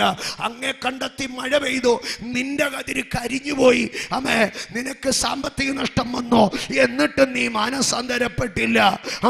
വീണ്ടും 8-ാം വാക്യത്തിൽ പറയുകയാണ്: 2-3 പട്ടണങ്ങൾ ഒരു പട്ടണത്തിലേക്ക് വെള്ളം തേടി ചെന്നു, എന്നിട്ടും ദാഹം തീർന്നില്ല. ശാരീരികമായി ബലഹീനപ്പെട്ടോ, എന്നിട്ട് നീ എങ്കലേക്ക് തിരിഞ്ഞില്ല. വീണ്ടും ദൈവം അവിടെ നിന്ന് ഓരോന്നോരോന്നായി പറയുകയാണ്: വിഷമഞ്ഞ് വന്നു, മഹാമാരി വന്നു, വെൺകതിര് വന്നു, തുള്ളൻ വന്നു, പച്ചപ്പുഴു വന്നു, വിട്ടില് വന്നു, സംഹാരങ്ങൾ വന്നു. ജീവിതത്തിൽ ഇത്രയും കഷ്ടം വന്നിട്ടോ കുഞ്ഞെ നീയൊന്നും മാനസാന്തരപ്പെട്ടില്ലല്ലോ. ഇന്ന് രാത്രി എന്നെ കേൾക്കുന്ന എൻ്റെ സ്നേഹിത, ജീവിതത്തിൻ്റെ കഷ്ടതകൾ നിന്നോട് വിളിച്ചു പറയുകയാണ്: നീ ഒന്ന് മാനസാന്തരപ്പെടണോ, നീ ഒന്ന് മാനസാന്തരപ്പെടണോ. ഇന്ന് രാത്രി സ്വർഗം നിന്നെ വിളിക്കുകയാണ്: ഒന്ന് മാനസാന്തരപ്പെടാമോ? വിശുദ്ധ തിരുവെഴുത്തിലെ ഏറ്റവും പ്രാസംഗികർ കോട്ട് ചെയ്യുന്ന ഒരു കഥാപാത്രമാണ് ദാവീദ് എന്ന് പറയുന്ന മനുഷ്യൻ. ദൈവത്തെ ഇതുപോലെ സ്നേഹിച്ച മനുഷ്യൻ, ദൈവത്തെ ഇതുപോലെ ആരാധിച്ച മനുഷ്യൻ, ഇതുപോലെ ദൈവത്തെ വിശ്വസിച്ച മനുഷ്യൻ. ചെറുപ്രായം തുടങ്ങി കുടുംബത്തിലെ ഒറ്റപ്പെടലും കൊണ്ടോ, കുടുംബത്തിൻ്റെ ഏകാന്തത കൊണ്ടോ, ജീവിതത്തിൻ്റെ നിന്ന കൊണ്ടോ താൻ ദൈവത്തെ ആശ്രയമാക്കിയിരുന്ന മനുഷ്യൻ. എന്നാൽ ഈ മനുഷ്യൻ്റെ ജീവിതത്തിൽ ഒരിക്കലൊരു പാപം സംഭവിച്ചോ. സന്ധ്യമയങ്ങനെ നേരത്ത് കിടക്കപ്പായിൽ നിന്ന് എഴുന്നേറ്റ മനുഷ്യൻ്റെ ജീവിതത്തിൽ ഒരു പാപം സംഭവിച്ചോ. ദൈവം എന്ത് ചെയ്തെന്നറിയാമോ? അവനെ ഒരു മാനസാന്തരത്തിലേക്ക് കൊണ്ടുവരണോ, അവനെ ഒന്ന് തിരിച്ചു കൊണ്ടുവരണോ. ദൈവം എന്താ ചെയ്തതെന്നറിയാമോ? അന്ന് അവൻ ഒരു സ്ത്രീയുമായി കയറി ശാരീരിക ബന്ധത്തിൽ ഏർപ്പെട്ടോ. ആ ശാരീരിക ബന്ധത്തിൽ ആ സ്ത്രീ ഗർഭവതിയായി തീർന്നോ. ദൈവം എന്ത് ചെയ്തെന്നറിയാമോ? ആമേ, വേണമെങ്കിൽ അതൊന്ന് അബോർട്ട് ചെയ്ത് കളയാമായിരുന്നു. അബോഷനായിരുന്നെങ്കിൽ ദാവീദ് പറഞ്ഞേനെ, ദൈവം എൻ്റെ മാനം രക്ഷിച്ചെന്ന്. ആമേൻ. ഇരുചെവി അറിയാതെ ആ വിഷയം ഒതുക്കിയനെ. പക്ഷെ ദൈവം ദാവീദിന്റെ മാനം രക്ഷിച്ചില്ല. ഇന്ന് രാത്രി ദൈവത്തിന്റെ പൈതലെ, പലയിടങ്ങളിലും ദൈവം നിന്റെ മാനം രക്ഷിക്കാത്തത് നീ ഒന്ന് മാനസാന്തരപ്പെടേണ്ടതിന് വേണ്ടിയാ. അവൻ തനിക്ക് പ്രിയമുള്ളവരെ ശിക്ഷിക്കുകയും ശാസിക്കുകയും ചെയ്യുന്നു. അമ്മേ, പലരും എൻ്റെ കുട്ടിക്കാലത്തൊക്കെ ഞാനിങ്ങനെ ചിന്തിച്ചിട്ടുണ്ട്, കർത്താവേ, എൻ്റെ കൂട്ടുകാരൊക്കെ എന്തോ ഒരു കുഴപ്പം കാണിച്ചാലും ഒരു കുഴപ്പമില്ല, ഞാൻ എന്തെങ്കിലും അവർ ചെയ്യുന്നതിൻ്റെ 100-1 കാണിച്ചാൽ അന്ന് എനിക്ക് പണി കിട്ടും. അമ്മേ, ഇതെന്തോ ഒരു കാര്യമാണ് കർത്താവേ എന്ന് എപ്പോഴും ചിന്തിച്ചു. എന്നാൽ പിൽക്കാലത്താണ് എനിക്ക് മനസ്സിലായത്, അവൻ തനിക്ക് പ്രിയമുള്ളവരെ ശിക്ഷിക്കുകയോ ശാസിക്കുകയും ചെയ്യുന്നു. അവൻ്റെ കണ്ണുകൾ എല്ലായ്പ്പോഴും എൻ്റെ മേലിരിക്കുന്നു. അവൻ്റെ ദൃഷ്ടി എങ്കിൽ നിന്ന് എടുത്തു കളയാതിരിക്കുന്ന യഹോവ അവൻ വാഴ്ത്തപ്പെട്ടവൻ കേട്ടോ. അപ്പൊ ദാവീദ് അതിന്റെ മുമ്പിൽ എന്ത് ചെയ്തെന്നറിയാമോ? ദാവീദ് ദൈവത്തിന്റെ മുമ്പാകെ ഇരുന്നൊരു പ്രാർത്ഥന പ്രാർത്ഥിച്ചു. ഈ എൻ്റെ ദൈവമേ, നിർമ്മലമായ ഒരു ഹൃദയം എന്നിൽ സൃഷ്ടിച്ച് സ്ഥിരമായ ഒരു ആത്മാവിനെ എന്നിൽ പകരണമേ. ഇന്ന് രാത്രി ഞാൻ നിങ്ങളോട് ചോദിക്കുക, കുഞ്ഞ് മരിച്ചുപോയ ഒരു അപ്പൻ പ്രാർത്ഥിക്കുന്ന പ്രാർത്ഥനയാണോ ഇത്? കുഞ്ഞ് മരിച്ചുപോയ ഒരു അപ്പൻ ഇരുന്ന് പ്രാർത്ഥിക്കുക, അയ്യോ ഞാൻ പാപത്തിൽ എൻ്റെ അമ്മ എന്നെ ഗർഭം ധരിച്ചു, അകർത്യത്തിൽ ഞാൻ ഉരുവായി, ഞാൻ നിർമ്മലനാകേണ്ടതിന് ഈ സോപ്പ് കൊണ്ട് എന്നെ കഴുകണമേ, എന്നിൽ മറഞ്ഞിരിക്കുന്ന ലംഘനങ്ങളെ പോക്കണമേ, എന്നെ ശുദ്ധീകരിക്കണമേ, ഞാൻ നിർമ്മലനാകേണ്ടതിന് എന്നെ ഈ സോപ്പ് കൊണ്ട് കഴുകണമേ, എൻ്റെ ഹൃദയത്തെ മാറ്റി നിർമ്മലമായ ഒരു ഹൃദയം എന്നിൽ സൃഷ്ടിക്കണമേ, സ്ഥിരതയുള്ള ഒരു ആത്മാവിനെ എന്നിൽ പകരണമേ. എൻ്റെ സഹോദരങ്ങളെ, നമ്മുടെയൊക്കെ ഇടയിൽ ഒരാൾ തിരുവത്താഴം കഴിഞ്ഞ്, ആമേൻ, കർത്തൃമേശ കഴിഞ്ഞ് പിറ്റേന്ന് മരിച്ചാൽ എന്തോ പറയുമെന്നറിയാമോ? കുടുംബക്കാർ പറയും, അപ്പച്ചൻ്റെ ആഗ്രഹം പോലെ തിരുവത്താഴം എടുത്ത് പിറ്റേന്ന് അപ്പച്ചൻ സ്വർഗത്തിൽ പോയെന്ന്. അപ്പച്ചനോട് ഇഷ്ടമല്ലാത്ത വിശ്വാസി എന്തു പറയുന്നറിയോ? അങ്ങേര് തിരുമേശ എടുത്തപ്പോഴേ എനിക്കറിയാമായിരുന്നോ ന്യായവിധി വരുമെന്നറിയാമായിരുന്നെന്ന്. ഒരേ വിഷയത്തിന് 2 മാനം കിട്ടും. പക്ഷെ ഒരു കാര്യം ഞാൻ പറയാം, തിരുവത്താഴം എടുത്തൊരുത്തം മരിച്ചു പോയാൽ ബൈബിൾ എന്താ പറയുന്നതെന്നറിയാമോ? അവൻ ലോകത്തോടുകൂടെ ശിക്ഷാവിധിയിൽ അകപ്പെടാതിരിക്കേണ്ടതിന് ദൈവം അവനെ ബാലശിക്ഷ കഴിക്കുകയാകുന്നു. ഇന്ന് രാത്രി ജീവിതത്തിൽ കടന്നു വന്ന മരണത്തിന്റെ മുൻപാകെ, രോഗത്തിന്റെ മുൻപാകെ സ്വർഗം നിന്നോട് പറയുകയാണ്, ഇന്ന് രാത്രി അത് നിനക്കൊരു മാനസാന്തരത്തിന്റെ വഴിയാകട്ടെ, അതൊരു മാനസാന്തരത്തിന്റെ വഴിയാകട്ടെ. എൻ്റെ സഹോദരങ്ങളെ, ഞാൻ പ്രസംഗത്തിലേക്കൊന്ന് കയറി വരുന്നതേ ഉള്ളൂ. എന്നാൽ ഞാൻ നേരത്തെ ഇവിടെ വന്നതാണ്. ഞാൻ ഇവിടെ വരുമ്പോൾ തന്നെ ഇവിടെ ആലയത്തിൻ്റെ പ്രതിഷ്ഠാ ശുശ്രൂഷ ആരംഭിച്ചിരുന്നു. ഇവിടെ വന്നിരിക്കുന്ന ഏറിയ പങ്ക് ആൾക്കാർ 5:30 ഈ ഹോളിൽ ആരാധനയ്ക്ക് കയറിയതാണ്. ദൂര സ്ഥലത്തു നിന്ന് വന്നിരിക്കുന്നവരുണ്ട്. ഞാനിവിടെ വന്നപ്പോൾ മണിയൻ ബാസ് എൻ്റെ ചെവിയിൽ പറഞ്ഞു, സമയം നീണ്ടു പോകല്ലേ, എനിക്ക് ദൂരയാത്ര ചെയ്യേണ്ടവർ ഒത്തിരി പേര് ഇതിനകത്തുണ്ട്. ഞാൻ നിങ്ങളുടെ അവസ്ഥകളെ മാനിച്ച് ഒരു ഭാഗം കൂടെ പ്രാർത്ഥിച്ച് ശുശ്രൂഷിച്ച് അവസാനിപ്പിക്കുന്നു. അടുത്ത രാത്രിയും ഞാൻ നിങ്ങളോടുകൂടെ ഉണ്ടല്ലോ. അപ്പോൾ ദൈവം ഒരു മനുഷ്യൻ്റെ മാനസാന്തരത്തിന് വേണ്ടി ഒന്നാമത് സമയം നൽകുക, രണ്ടാമത് ദൈവം ദയ നൽകുക, മൂന്നാമത് ദൈവം പ്രസംഗകനെയും വചനത്തെയും നൽകുക, നാലാമതായി ദൈവം ദൈവഹിതപ്രകാരമുള്ള ദുഃഖത്തെ നൽകുക. ആമേൻ.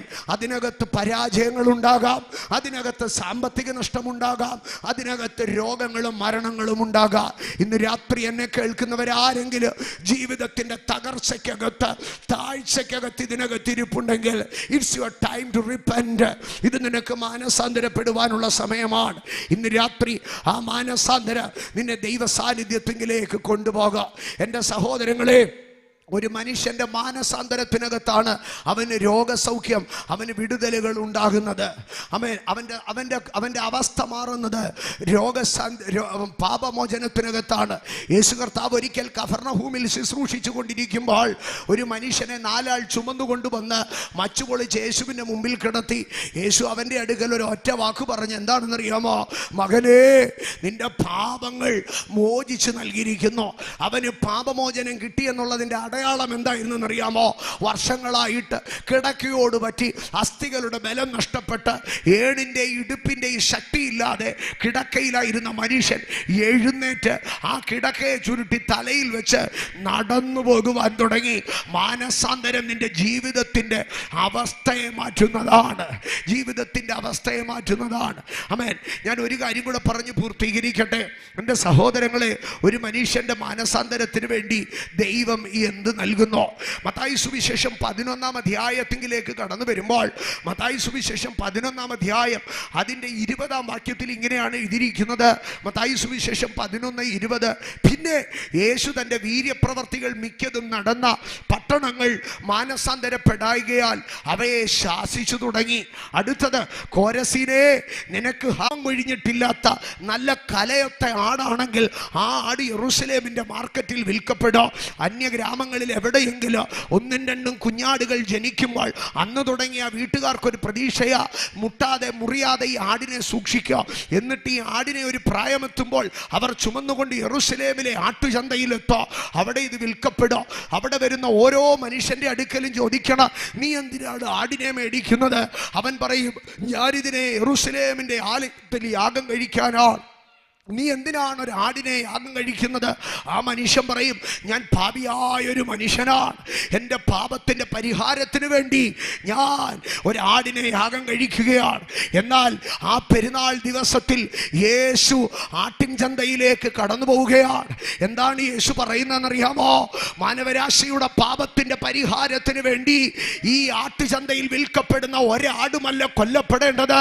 ഇതാ ആട്ടുവാതിൽക്കലേക്ക് അറുക്കപ്പെടേണ്ട യഥാർത്ഥ കുഞ്ഞാട് കയറി വരികയാണ്.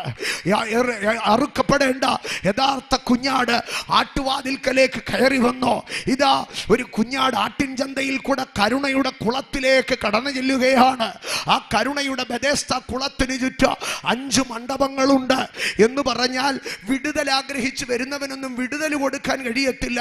അവന് കാത്തിരിക്കാൻ കഴിയും. ന്യായപ്രമാണത്തിന് വിടുതൽ നൽകാൻ കഴിയാതെ ന്യായപ്രമാണം പോർട്ടിക്കോകളായി, ന്യായപ്രമാണം വെയിറ്റിംഗ് ഷെഡായിട്ട് മനുഷ്യനെ അവിടെ പിടിച്ചിരുത്തിയപ്പോൾ യേശു ന്യായപ്രമാണത്തിന്റെ പോർട്ടിക്കോയുടെ നടുവിലേക്ക് കയറി ചെന്നിട്ട് വിളിച്ചു പറഞ്ഞു, ബെഥെസ്ദ ആ വെള്ളത്തിനകത്തല്ല, ബെഥെസ്ദ ഇതാ ഇവിടെ നിൽക്കുന്ന ഞാനാകുന്നു. ബെഥെസ്ദ കുളമല്ല, ബെഥെസ്ദ ഞാനാകുന്നു. വിടുതൽ വെള്ളത്തിലല്ല, വിടുതൽ വചനത്തിലാണ്. വിടുതൽ വെള്ളത്തിലല്ല, വിടുതൽ വചനത്തിലാണ്. അവിടെ 38 വർഷം രോഗിയായ ഒരു മനുഷ്യൻ കിടക്കുകയാണ്. അവൻ ഒരു കാര്യത്തിന് നിഴലാണ്. എന്താണെന്നറിയാമോ? ഇസ്രായേൽ മിസ്രൈമിൽ നിന്ന് പുറപ്പെട്ട് അവരുടെ മരുഭൂമി പ്രയാണം 38 വർഷമായിരുന്നു. 40 വർഷത്തോടടുക്കുമ്പോഴാണ് അവൻ വാഗ്ദത്തത്തിലേക്ക് പ്രവേശിക്കുന്നത്. യേശു ബെഥെസ്ദ കുളക്കരയിൽ നിന്ന് 38 വർഷം രോഗിയായവനെ പിടിച്ചെഴുന്നേൽപ്പിക്കുമ്പോൾ പറയുകയാണ്, ന്യായപ്രമാണത്തിന് സുഖപ്പെടുത്താൻ കഴിയാത്ത യഥാർത്ഥ ബെഥെസ്ദ അത് ഞാനാകുന്നു. ഇന്ന് രാത്രി എന്നെ കേൾക്കുന്ന സ്നേഹിത, ആട്ടുവാതിലിനപ്പുറം ഒരു ബെഥെസ്ദയുണ്ട്. മാനസാന്തരത്തിനപ്പുറം ഒരു സൗഖ്യമുണ്ട്. ഇന്ന് രാത്രി ഈ വചനം കേൾക്കുന്ന നിങ്ങളോട് ഞാൻ വിളിച്ചു പറയുന്നു, സ്നേഹത്തോടെ, സഹോദര സ്നേഹത്തോടെ ഞാൻ വിളിച്ചു പറയുന്നു, നിന്റെ ജീവിതത്തിന്റെ മാനസാന്തര, നിന്റെ ജീവിതത്തിന്റെ മാനസാന്തര അത് നിന്റെ ജീവിതത്തിന്റെ സൗഖ്യമാണ്. ആ മനുഷ്യനെ യേശു കർത്താവ് 38 വർഷം രോഗിയായിരുന്ന മനുഷ്യനെ യേശു സൗഖ്യമാക്കി. യേശു വെള്ളത്തിൽ ചാടിച്ചില്ല, യേശു വെള്ളത്തിൽ മുക്കിയില്ല, ഒന്നും ചെയ്തില്ല. യേശു ചോദിച്ചു, നിനക്ക് മനസ്സുണ്ടോ സൗഖ്യമാകാൻ? നിനക്ക് മനസ്സുണ്ടോ സൗഖ്യമാകാൻ? അവൻ പറഞ്ഞു, കർത്താവേ എനിക്ക് ആരുമില്ല. കർത്താവ് പറഞ്ഞു, നിന്റെ ചരിത്രം എനിക്ക് അറിയണ്ട, നിനക്ക് മനസ്സുണ്ടോ സൗഖ്യമാകാൻ? നിനക്ക് മനസ്സുണ്ടെങ്കിൽ എഴുന്നേര്. അവൻ എഴുന്നേറ്റോ. ആമേൻ. സംഗതി രംഗം വഷളാകുന്നെന്ന് കണ്ട് ശബത്തിൽ ആരും പ്രവർത്തിക്കാത്ത ദിവസത്തിൽ പ്രവർത്തിച്ച യേശു കർത്താവിനെതിരെ ജനം തിരിയുന്നതിന് മുൻപേ യേശു അവിടെ നിന്ന് മാറിക്കളഞ്ഞു. ചില ദിവസങ്ങൾക്ക് ശേഷം യോഹന്നാൻ 5:14 ഈ ബെഥെസ്ദ കുളക്കരയിൽ കിടന്ന മനുഷ്യൻ ഇപ്പോൾ ദൈവാലയത്തിൽ നിൽക്കുകയാണ്. ആമേൻ. ഇന്ന് രാത്രി ഞാൻ പറയട്ടെ, ബെഥെസ്ദ കുളക്കരയിൽ ഒരുത്തൻ യേശുവിനെ കണ്ടാൽ അവൻ പിറ്റേന്ന് ദൈവാലയത്തിൽ നിൽക്കും. ബെഥെസ്ദ കുളക്കരയിൽ ഒരുത്തൻ യേശുവിനെ കണ്ടാൽ അവൻ എഴുന്നേറ്റ് നടക്കാൻ തുടങ്ങും. ബെഥെസ്ദ കുളക്കരയിൽ ഒരുത്തൻ യേശുവിനെ കണ്ടാൽ അവൻ പിറ്റേന്ന് ദൈവാലയത്തിൽ നിൽക്കും. ബെഥെസ്ദ കുളക്കരയിൽ വെച്ച് യേശു പറയാത്ത ഒരു കാര്യം പള്ളിയിൽ വെച്ച് കണ്ടപ്പോൾ അവൻ്റെ അടുക്ക പറഞ്ഞു. സൗഖ്യം കിട്ടി, വിടുതൽ കിട്ടി, എല്ലാം നല്ലതാ. 5:14 അവിടെ യേശു പറയാ, അധികം തിന്മയായത് ഭവിക്കാതിരിപ്പാൻ മേലാൽ പാപം ചെയ്യരുത് എന്ന് പറഞ്ഞ ഈ കഴിഞ്ഞ 38 വർഷമായി നീ അലഞ്ഞത് മുഴുവൻ എന്തുകൊണ്ടാണെന്നറിയാമോ? നിനക്ക് മുന്നേറ്റമില്ലാതിരുന്നത് എന്തുകൊണ്ടാണെന്നറിയാമോ? നീ കിടന്നത് എന്തുകൊണ്ടാണെന്നറിയാമോ? നിന്റെ ബന്ധങ്ങൾ നഷ്ടപ്പെട്ടത് എന്തുകൊണ്ടാണെന്നറിയാമോ? നീ എല്ലാവരും ഒറ്റപ്പെട്ടു പോയത് എന്തുകൊണ്ടാണെന്നറിയാമോ? നിന്റെ പാപമാണ്. അതിനകത്തുനിന്ന് ദൈവം ഇസ്രായേലിനോടൊരു കാര്യം പറയാ, 38 വർഷമായിട്ട് നിനക്ക് കനാനിൽ കയറാതെ നീ ഇന്നും ഈ മരുഭൂമി കിടന്ന് കറങ്ങുന്നതിൻ്റെ കാര്യം എന്താണെന്നറിയാമോ? നിന്റെ പാപമാണ്, നിന്റെ മത്സരമാണ്. ഇന്ന് രാത്രി യേശു വിളിച്ചു പറയുകയാണ്, നിന്റെ അവസ്ഥകളെ മാറ്റാൻ മാനസാന്തരത്തിന് കഴിയും. ഇന്ന് രാത്രി ഞാൻ എൻ്റെ സഹോദരങ്ങളുടെ അടുക്കൽ ചോദിക്കുന്നു, എൻ്റെ ഹൃദയത്തിനകത്തൊരു മാനസാന്തരം ഉണ്ടാകുമോ? ആമേൻ. മാനസാന്തരം അത് ദൈവത്തിൻ്റെ കൽപ്പനയാണ്. മാനസാന്തരം അത് ദൈവത്തിൻ്റെ ഇഷ്ടമാണ്. നാളെ രാത്രി ഞാൻ വിശദീകരിക്കാം. എന്നാൽ ഇന്ന് രാത്രി ആഗ്രഹിക്കുന്നു, കർത്താവേ എനിക്കൊരു മാനസാന്തരം വേണം. എൻ്റെ ചിന്ത മാറണം, എൻ്റെ ചിന്താഗതി മാറണം, എൻ്റെ സ്വഭാവം മാറണം, എൻ്റെ ആറ്റിറ്റ്യൂഡ് മാറണം, എൻ്റെ ക്യാരക്ടർ മാറണം, എൻ്റെ പെർസ്പെക്റ്റീവ് മാറണം, എൻ്റെ വിഷൻ മാറണം. എനിക്കൊരു മാറ്റം വേണം കർത്താവേ. ഇന്ന് രാത്രി അത് എത്ര പേർ ആഗ്രഹിക്കുന്നു? എൻ്റെ ജീവിതത്തിനൊരു മാറ്റം വേണം. ഒരുപക്ഷെ നീ വർഷങ്ങൾക്ക് മുമ്പ് സ്നാനപ്പെട്ടവനായിരിക്കുക, ഒരുപക്ഷെ വർഷങ്ങൾക്ക് മുൻപ് ഒരു ക്രൂസൈഡിൽ കൈ ഉയർത്തി യേശുവിനെ രക്ഷകനായി സ്വീകരിച്ചവനായിരിക്കുക, ഒരു വർഷം നാളുകൾക്ക് മുന്നമേ ആമേ നീ കർത്താവിൻ്റെ ഒരു എൻകൗണ്ടർ കിട്ടിയവനായിരിക്കാം. എല്ലാം സത്യമാണ്. പക്ഷേ ഇന്ന് രാത്രി ഹൃദയത്തിൻ്റെ ആഴത്തിലേക്കൊന്ന് ചിന്തിച്ചു നോക്കിയേ, നീ ഒന്ന് ഓർത്തു നോക്കിയേ, നിനക്കൊരു മാനസാന്തരം വേണോ? ഇന്ന് രാത്രി എത്ര പേർ പറയുന്നു എനിക്ക് മാനസാന്തരം വേണം? യേശു കർത്താവ് ക്ഷമയുടെ ഉപദേശം പഠിപ്പിക്കുമ്പോൾ തൻ്റെ കൂടെ ഉള്ളവരുടെ അടുക്കൽ പറയുന്ന ഒരു വാക്കുണ്ട്. എന്താണെന്നറിയാമോ? നിന്നോടൊരു സഹോദരൻ പിഴയ്ക്കുകയും ദിവസം 7 പ്രാവശ്യം നിന്റെ അടുക്കൽ വന്ന് മാനസാന്തരപ്പെടുകയും ചെയ്യുന്നുവെന്ന് പറഞ്ഞാൽ, അപ്പോൾ ഒരു ദിവസം എത്ര പ്രാവശ്യം മാനസാന്തരപ്പെടുന്നുവെന്ന് പറയുന്നു? 7 പ്രാവശ്യം മാനസാന്തരപ്പെടുന്നുവെന്ന്. ഹൃദയത്തിനകത്തുനിന്ന് അയ്യോ എനിക്കൊരു അബദ്ധം പറ്റിപ്പോയി, കർത്താവേ ഞാൻ ചെയ്തത് തെറ്റാണെന്ന് ഒന്ന് വായി തുറന്ന് പറഞ്ഞിട്ട് എത്ര നാളായി സഹോദരങ്ങളെ? ഇന്ന് രാത്രി ഞാൻ ചോദിക്കുക, കർത്താവേ എനിക്ക് തെറ്റ് പറ്റിപ്പോയി, അമേൻ, ഒന്നും വേണ്ട, അമേൻ, ആത്മാർത്ഥമായിട്ട് ഒന്ന് സോറി പറഞ്ഞിട്ട് എത്ര നാളായി? ഒന്ന് ക്ഷമ ചോദിച്ചിട്ട് എത്ര നാളായി? അമേൻ. ബസ്സിൽ നിന്ന് അറിയാതെ ഒന്ന് കാല് ചവിട്ടിയാൽ നമ്മൾ സോറി പറയുക, നമ്മൾ ഒരുത്തനെ ഒന്ന് അറിയാതെ തൊട്ടാൽ സോറി പറയുക. ആ സോറി അല്ല ഞാൻ പറയുന്നത്, അതിനപ്പുറം അമേ ഹൃദയം തൊട്ട ഒരു ക്ഷമ. അമേ എൻ്റെ ഒരു സ്വഭാവത്തിൽ, എൻ്റെ ഒരു പ്രകൃതത്തിൽ ഞാൻ പറയാ, അറിയാതെ ഒന്ന് കാല് തൊട്ടാൽ ഞാൻ സോറി പറയുക. എന്നാൽ എൻ്റെ ഹൃദയത്തിൽ തൊട്ടൊരാളുടെ അടുക്കൽ ഞാൻ ക്ഷമ ചോദിച്ചാൽ ഞാൻ സോറി എന്നല്ല പറയാറ്, ഞാൻ അവരുടെ അടുക്കൽ വായി തുറന്ന് എൻ്റെ ഹൃദയം തൊട്ട് പറയുക, ഞാൻ ചെയ്തത് തെറ്റായിപ്പോയി, എന്നോട് ക്ഷമിക്കണം എന്ന് പറയും. ഞാനൊരു വാക്ക് പറയാം സഹോദരങ്ങളെ, നിരന്തരം നമ്മൾ ഹലോ, സോറി, താങ്ക് യു ഇതൊക്കെ പറയുമ്പോൾ അതിന് ആ വാക്കിന് വിലയില്ല കേട്ടോ. പക്ഷേ ഒന്ന് സോറി പറയുന്നതിന് പകരം എന്നോടൊന്ന് ക്ഷമിക്കണം എന്നൊന്ന് പറഞ്ഞേ. അമ്മേ, നമ്മളൊക്കെ ഇന്ന് ഫോൺ പേയുടെ റെക്കോർഡ് പോലെ നന്ദി ഉണ്ടേ, സോറി ഉണ്ടേ എന്നൊക്കെ പറഞ്ഞ് അങ്ങ് പോവുകയാണ്. നന്ദി ഉണ്ടേ പോരാ, സോറി ഉണ്ടേ പോരാ, ഹൃദയം തൊട്ട്. ഇന്ന് രാത്രി ഞാൻ എൻ്റെ സഹോദരങ്ങളുടെ അടുക്കൽ ചോദിക്കട്ടെ, നിൻ്റെ ഭർത്താവിനോട് നീ ഒന്ന് ക്ഷമ ചോദിച്ചിട്ട് എത്ര നാളായി? നിന്റെ ഭാര്യയോട് നീ ഒന്ന് ക്ഷമ ചോദിച്ചിട്ട് എത്ര നാളായി? ഞാൻ 2 വ്യക്തികളെ എൻ്റെ ജീവിതത്തിൽ ഒരിക്കലും മറക്കത്തില്ല. ആ 2 വ്യക്തികളുടെ അടുക്കൽ ഞാൻ ഒരേ ചോദ്യം ചോദിച്ചോ. ഞാൻ ചോദിച്ചു, ഒരു സ്ത്രീയാണ്. ഞാൻ ചോദിച്ചു, ഇത്രയൊക്കെ സംഭവിച്ചോ, ഒരിക്കലെങ്കിലും നിങ്ങൾ പോയി ക്ഷമ ചോദിച്ചിട്ടുണ്ടോ എന്ന് ചോദിച്ചോ. ആ സ്ത്രീ എൻ്റെ അടുക്കൽ ഇങ്ങനെ കാണിച്ചത്, എവിടെയും എത്തിക്കാൻ കഴിഞ്ഞില്ല എനിക്ക്. മറ്റൊരു പുരുഷനുണ്ട്, ഞാൻ അദ്ദേഹത്തിൻ്റെ അടുക്കൽ ചോദിച്ചു, ഒരിക്കലെങ്കിലും അവളുടെ അടുക്കൽ നിങ്ങൾ ക്ഷമിക്കണമെന്ന് സോറി പറഞ്ഞിട്ടുണ്ടോ? അങ്ങനെ പറയേണ്ട സാഹചര്യമൊന്നും എനിക്ക് ഉണ്ടായിട്ടില്ല. ഞാൻ അവരെ ഒരുമിച്ചിരുത്തി കൗൺസിൽ ചെയ്തപ്പോൾ ചോദിച്ചു, ഒരിക്കലെങ്കിലും സോറി പറഞ്ഞിട്ടുണ്ടോ? ആ പെൺകുട്ടി എൻ്റെ അടുക്കൽ പറഞ്ഞു, ഞാൻ എപ്പോഴും ഇദ്ദേഹത്തിൻ്റെ സന്തരം ദൈവത്തിങ്കിലേക്കുള്ള തിരുവ നാളെ രാത്രി പറയാം. ഇന്ന് രാത്രി പറയട്ടെ, പാപ വഴികളോടൊന്ന് വേർപെട്ട് യേശുവിൻ്റെ കാൽവറിയിലേക്കൊന്ന് കണ്ണുകൾ ഉയർത്താൻ കഴിയുമെങ്കിൽ ഈ രാത്രി നിന്റെ വിടുതലിൻ്റെ രാത്രിയാ. ഒരു നിമിഷം നിങ്ങളുടെ മുമ്പാകെ ഞാൻ ചില സമയങ്ങൾ നൽകുകയാണ്. അമ്മേ, എനിക്കൊരു ആഴമേറിയ മാനസാന്തരം വേണോ? എൻ്റെ ജീവിതത്തിൻ്റെ ഒരു മാറ്റം വേണോ? ആഗ്രഹിക്കുന്നവർ മാത്രം ഒന്ന് എഴുന്നേറ്റ് നിന്നാട്ടെ. ആഗ്രഹിക്കുന്നവർ മാത്രം ഒന്ന് എഴുന്നേറ്റ് നിന്നാട്ടെ. എഴുന്നേറ്റ് നിന്ന് സ്വർഗത്തിൽ ലേക്ക് കണ്ണുകൾ ഉയർത്തി ഒരു നിമിഷം യേശുവിലേക്ക് നോക്കി പറഞ്ഞാട്ട്, എൻ്റെ പാപങ്ങളെ ക്ഷമിക്കണമേ.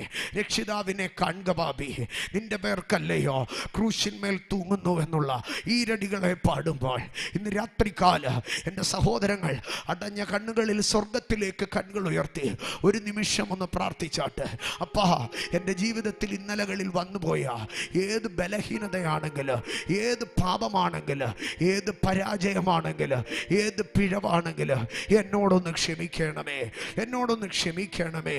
എനിക്കൊരു മാനസാന്തരം വേണം കർത്താവേ, എനിക്കൊരു പാപമോചനം വേണം കർത്താവേ. എൻ്റെ ഹൃദയമൊന്ന് മാറണം കർത്താവേ, എൻ്റെ സ്വഭാവമൊന്ന് മാറണം കർത്താവേ, എൻ്റെ അവസ്ഥയൊന്ന് മാറണം കർത്താവേ. ഇന്ന്